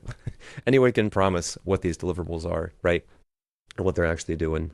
My word is my bond. I try and be as transparent with you guys as possible. These are the promises that I give you guys. I'll write these in contracts for you guys every day of the week. First off, you own everything, right? You guys own the domain, you guys own the website, any kind of content we write, any kind of GBPs that we stand up for you guys, they're yours. And you can verify this. I'll show you guys on calls. Hey, here's where your hosting is. Here are the website files. Here's the GBPs. I'm going to actually show you who owns the Google business profiles. As we talked about early on, sometimes we have to go wrestle these GBPs back from other agencies that are overseas that are holding them hostage, right? I want to make sure you guys actually own these assets. And it's something very, very important that you guys, that I believe you guys need to have when you're working with an agency like this, because anything can happen, right? Eventually, we're probably not going to be doing business for 10 years together, right? Maybe you guys sell, maybe you guys move out of market, maybe you guys hate us, right? I need to make sure you guys own those assets and make sure it's as smooth as possible when we actually transition. And of course, how you leave, right? All of our contracts are month to month. I don't do any kind of long contracts. I don't do any kind of, 12-month long contracts, locks you guys up or whatever. It's all month to month. It's pretty simple. We have, I think I put in here, 30-day notice period, and all the work stays yours, right? So you guys just got to let us know. And then it's month to month, and you guys go your separate ways. You guys own everything, right? We go through an off-board period. I have procedures to make sure it goes successfully, smooth for you guys. Make sure you guys have hosting and everything set up so we can get the website transferred over really easily.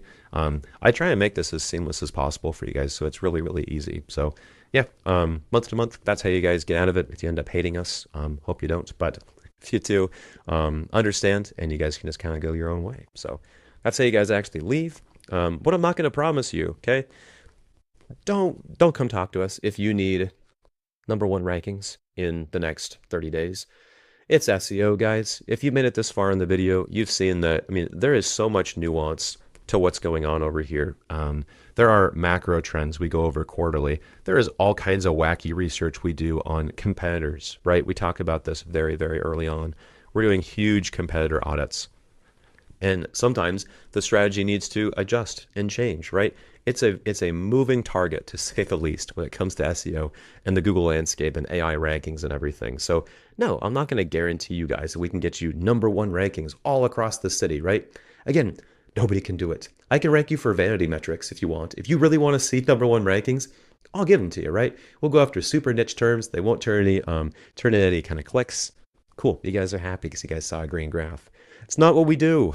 Okay? We are trying to get you guys actually actual measurable results. The competitive terms, they're competitive for a reason. I can't guarantee you we're going to knock and crack all the skulls in the market. It just doesn't happen that way. Our most successful campaigns, look at this. Like some of these results that we've gotten, we actually get like really, really good year-over-year returns. I need to probably reshoot this and actually put the actual scans for these guys in here. They have like 40 to 60% market penetration in the top 3 spots. It's not green all the way across. Sometimes we do get those, I'll admit. Sometimes we actually can turn the graph pretty green. But even over here, look, #2s, 3s, it drops off to 4s, right? It's not a perfect scan. None of this is entirely green because it's messy. It's the real world, right? I don't guarantee #1 rankings for a client at all, ever, because it's just not possible. I can guarantee you guys a great result, right? I want to make sure you guys actually grow year over year on the business profiles. We're going to look at like macro strategy and keep working it and iterating the strategy and talking through this in our war room meetings every quarter. I can't guarantee I'm going to get you guys some giant #1 ranking across the entire city. This doesn't work that way. It doesn't. If you hear that, you're going to get scammed by an agency. I guarantee it.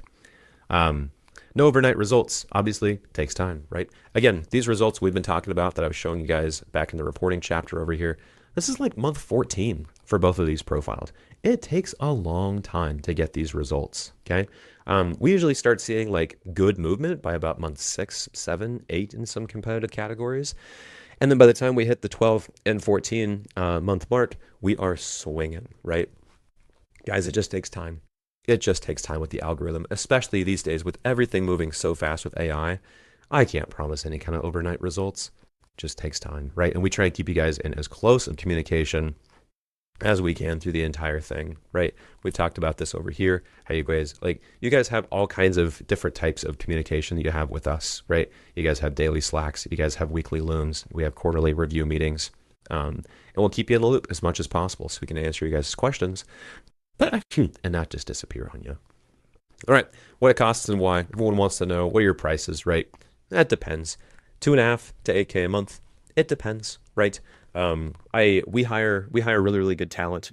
So I gotta pay my people because you get what you pay for in SEO. So yeah, good talent's gonna be a little expensive, right? We're not gonna be this churn and burn agency where it's, $2, $3, $4, $500 a month, right? These smaller retainers, you just don't have team capacity. And you can be successful with some of those smaller SEO packages. We've sold them in the past. When you just need maintenance on the profile, or you just need a little bit of posting or something. You guys don't want to have the administrative overhead of keeping content pushed to the site. So you guys just need a few pages. You just need some review management, some GBP posting. Yeah, sure. We'll take those on, right? We've done contracts like that. I don't think they really move the needle, to be honest. And I'm transparent about those smaller ones. Like, there's not going to do much, right? But if you guys really want to swing for the fences and get like a strong ROI, yeah, we need some weight behind each punch, right?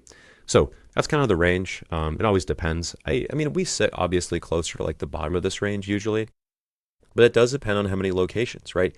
If you guys show up and you guys have like 10 GBP locations, well, it's going to be a lot of off-page and on-page SEO we have to run to make sure we're successful across your entire market. It's going to depend. If you guys come to us with 2 GBPs and it's in like a tier 2 city and it's not highly competitive, and I think the campaign's not going to be too heavy of a lift, yeah, we're going to be smaller in like the 2.5 to 3K a month range, right? So you guys can just kind of think about your own situation. You can probably map a pretty close price from there. And so that's that. That's why that's what it costs and why. When the phone starts ringing, okay? You guys always want to know, when do results come in? And I've already talked to you guys and said, well, they're 14 months away, right? Sometimes it kind of depends, right? If you guys come to us and you actually have an okay SEO ranking, and in my entire audit that I do for you guys early on, we go through the audit and the unburning and taking care of all the basic stuff, right? A big piece of this is CRO. And let's see if we actually had a section we did specifically talked about this in. Well, it's probably over here on page. So we actually go through conversion rate optimization, right? And this is one of the biggest wins that we can do, and we clean up in weeks, right?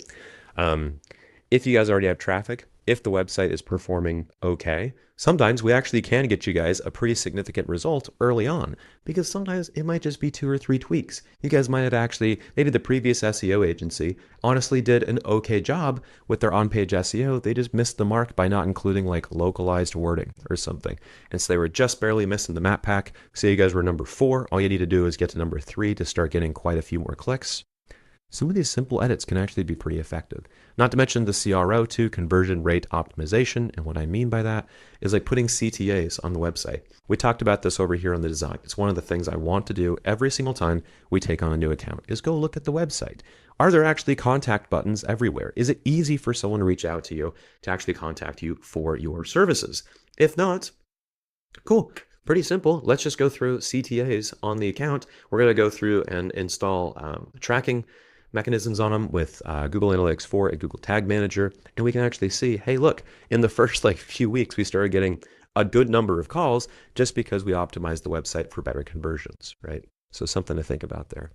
Real movements in months. Again, we started to see some movement anywhere from like 4 to 8 months. Just takes time, guys. Just takes time. We need all the on-page stuff to bake. As I was talking about earlier, The first round of making the phone ring is really a lot of the foundational stuff. We go through the unburning from previous work that had been done in your profiles and such first. We go garner these assets and grab them. It takes time to get these things wrestled back under our control. And then after that, by our first quarterly review, a ton of the work is already done. And now we can start doing, quote, real SEO, right? The real down and dirty SEO strategy to start looking at what's going on with the profiles and what we can actually move. And that's the why. I won't beat a dead horse. And then finally, guys, you don't really have to trust me, right? The proof is right here. You guys don't have to trust me at all. You guys will know month one, week one, right? If you guys are actually going to get what I'm talking about in this video. You guys are going to see the initial reports come in. You guys are going to see the initial audit come in. You guys are going to see the unburning. As soon as you guys are with us, you're going to see us start hammering these things out, right? Yeah, I mean, you got to take the plunge and trust us a little bit to actually kick things off. But I don't know, I've been talking for like, I think this is going to be probably close to a 3-hour video. If this doesn't shed light on what we do, I don't know what would, to be honest.